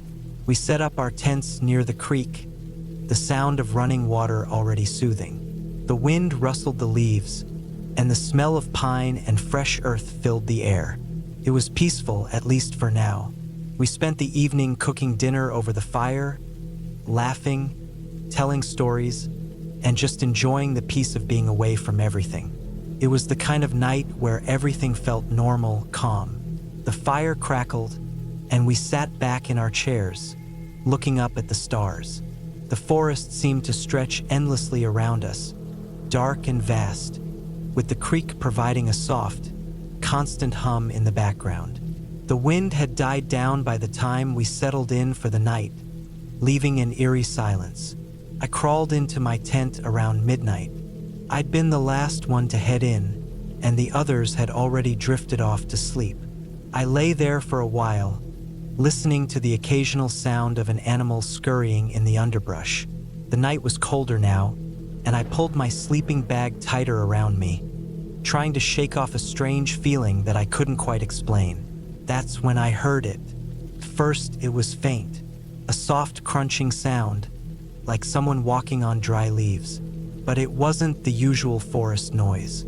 This was too deliberate, too slow, as if someone or something was trying to be quiet. I held my breath, listening intently. The sound came again, this time closer. I told myself it was probably just an animal, maybe a deer or a bear, but it didn't sound like any animal I knew. My heart started racing. I tried to shake off the feeling of unease, but the sound continued. It was coming from the direction of the creek, just beyond the tree line where I couldn't see.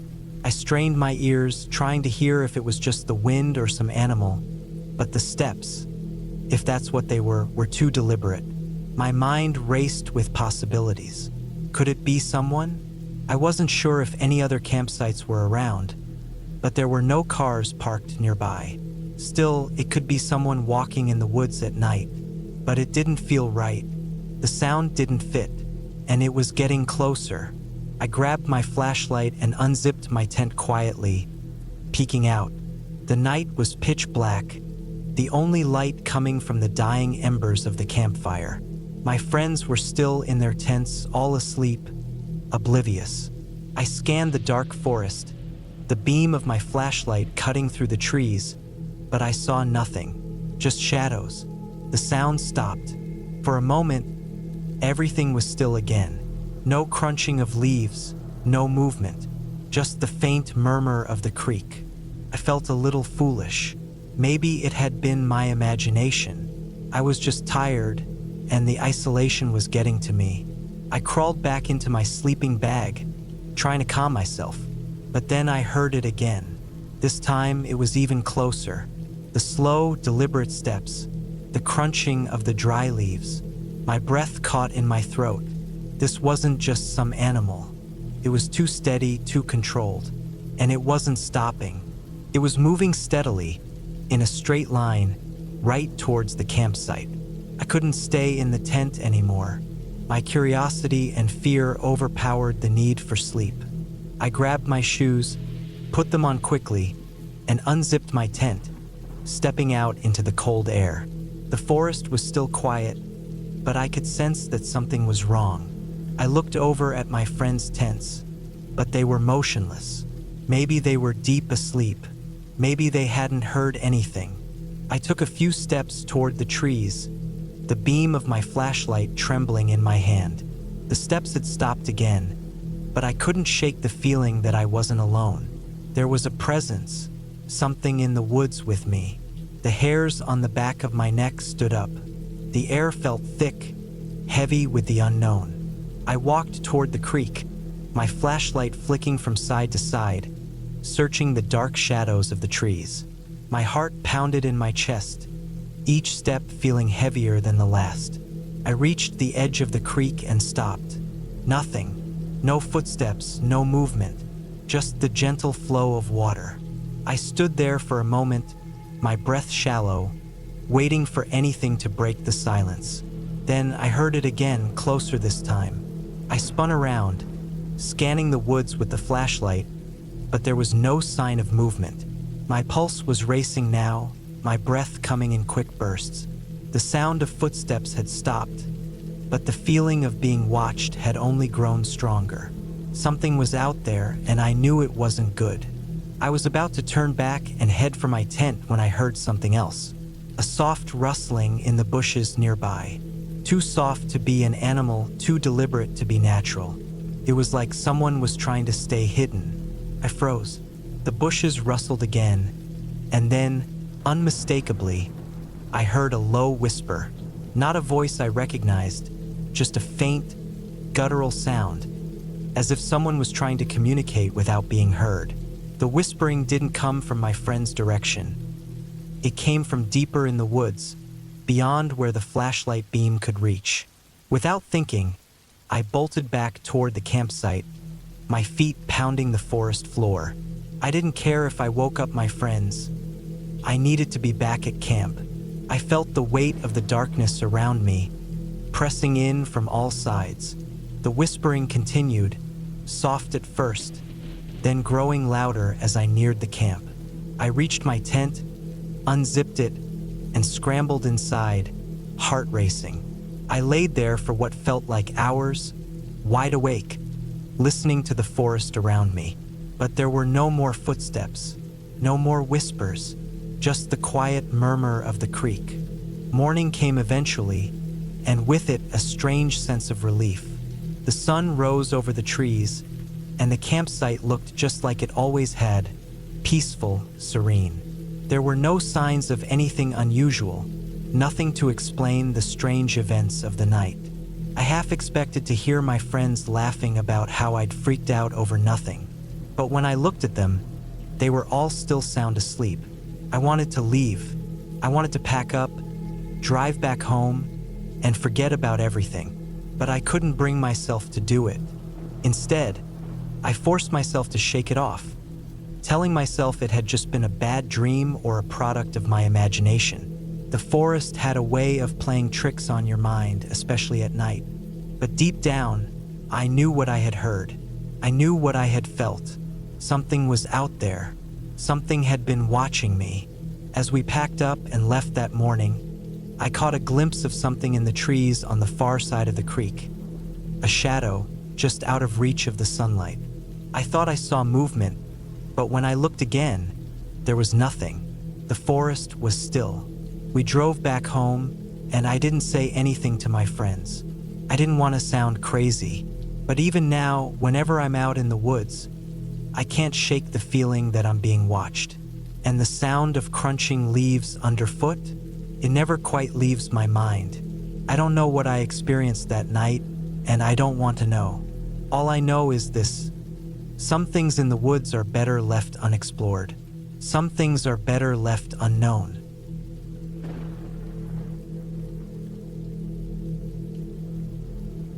It was supposed to be a peaceful weekend away. My friend, Dave, and I had been planning the camping trip for months. We'd heard all sorts of things about the hiking trails near Lake Pinewood, but we were looking for some time away from the noise and hassle of daily life. No phones, no work emails, no distractions. Just us, the wilderness, and a couple of tents. We arrived on a Friday evening as the last bits of sunlight faded behind the trees. The air was cool and smelled like fresh pine and damp earth, a scent I've always loved. Our plan was simple: set up camp, make a fire, and spend the night talking and enjoying the quiet. We parked our truck at the campsite entrance and unloaded our gear. The lake wasn't too far away, maybe a quarter mile, and we could hear the occasional splash of something moving around in the water. Setting up the tents took longer than expected. Dave was always a bit clumsy with the poles, but I didn't mind. It gave me time to notice how eerily quiet the forest was. Not a bird chirped, no animals rustled in the brush, just the faint wind blowing through the trees. It felt off, but I told myself it was probably just because it was getting late. By the time we had the tents set up, the sun was long gone, and the first stars began appearing overhead. We built the fire, its crackling a welcome sound in the otherwise silent woods. I grabbed some marshmallows while Dave pulled out some beers. We sat down on the logs we'd gathered, staring at the flames, watching them dance and flicker in the dark. The firelight was comforting, but it didn't quite erase the odd feeling in my chest. Something felt off. It wasn't the kind of fear you get from a spooky story or a creepy feeling from an old abandoned house. It was more like the feeling you get when you know something's wrong, but you can't quite put your finger on it. I tried to shake it off, thinking maybe it was just the isolation, the lack of noise. Dave didn't seem to notice. He was too busy poking at the fire and cracking jokes. But I could tell he was uneasy too, in his own way. There was this nervous energy in the air, almost like we were waiting for something to happen. After a couple of hours, we decided to call it a night. We both turned in, me to my tent and Dave to his. The quiet of the night seemed to deepen, and for the first time I started hearing things. Footsteps in the distance, not like the usual sounds of animals scurrying through the forest, but something heavier, slower, more deliberate. I told myself it was just an animal, maybe a deer or a bear, but I couldn't shake the feeling that I wasn't alone. I lay there in the dark, staring at the thin fabric of my tent, listening. I should have gone out to check, but I didn't. I told myself that I was just tired and paranoid.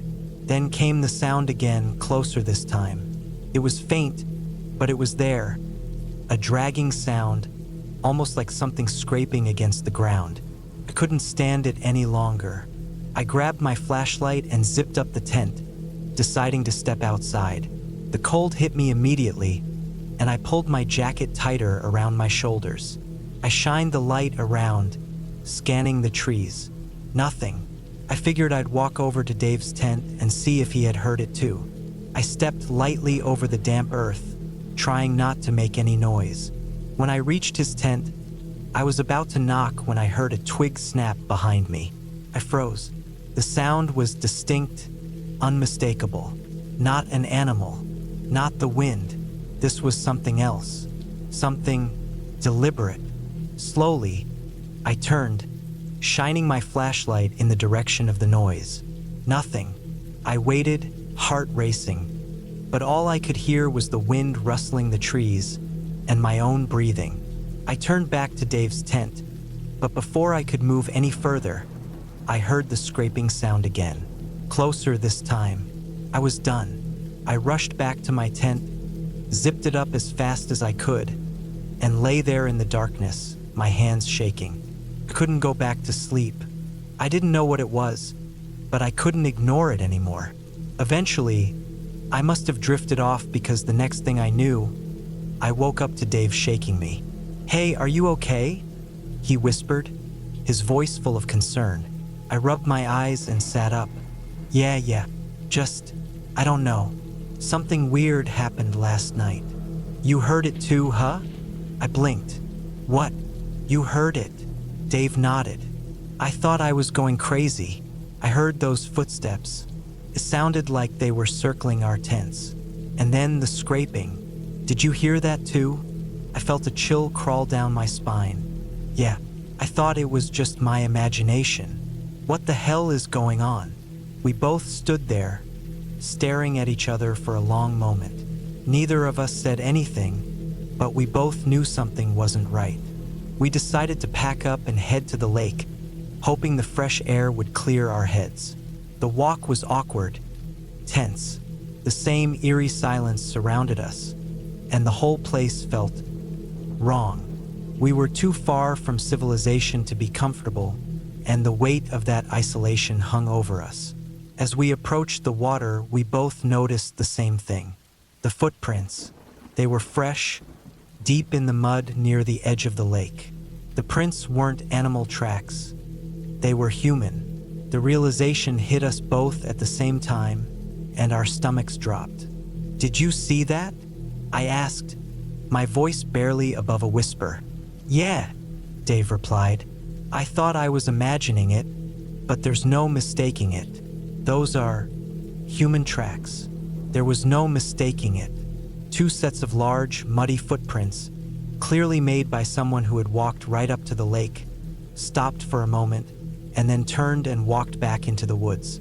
We couldn't figure out who they belonged to, or how they had gotten so close without us hearing anything. We tried to stay calm, but it wasn't easy. We didn't know if we were dealing with someone else out here or if it was some twisted prank. Either way, it didn't feel safe. We decided to hike back to the truck, pack up the rest of our things, and leave the area for good.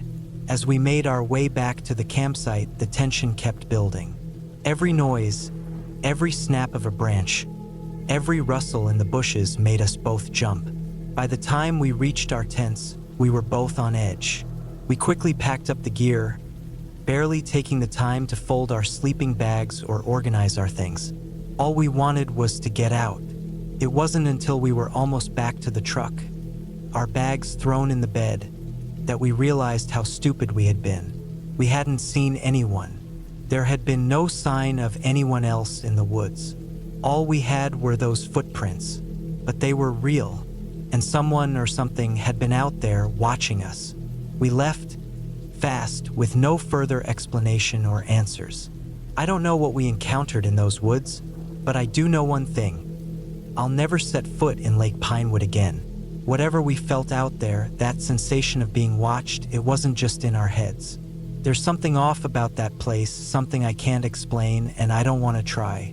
The sound of footsteps still lingers in my memory, faint but haunting. And every now and then, when I close my eyes, I hear that scraping sound again. I've tried to forget it, to push it away, but the truth is I can't, and I don't think I ever will.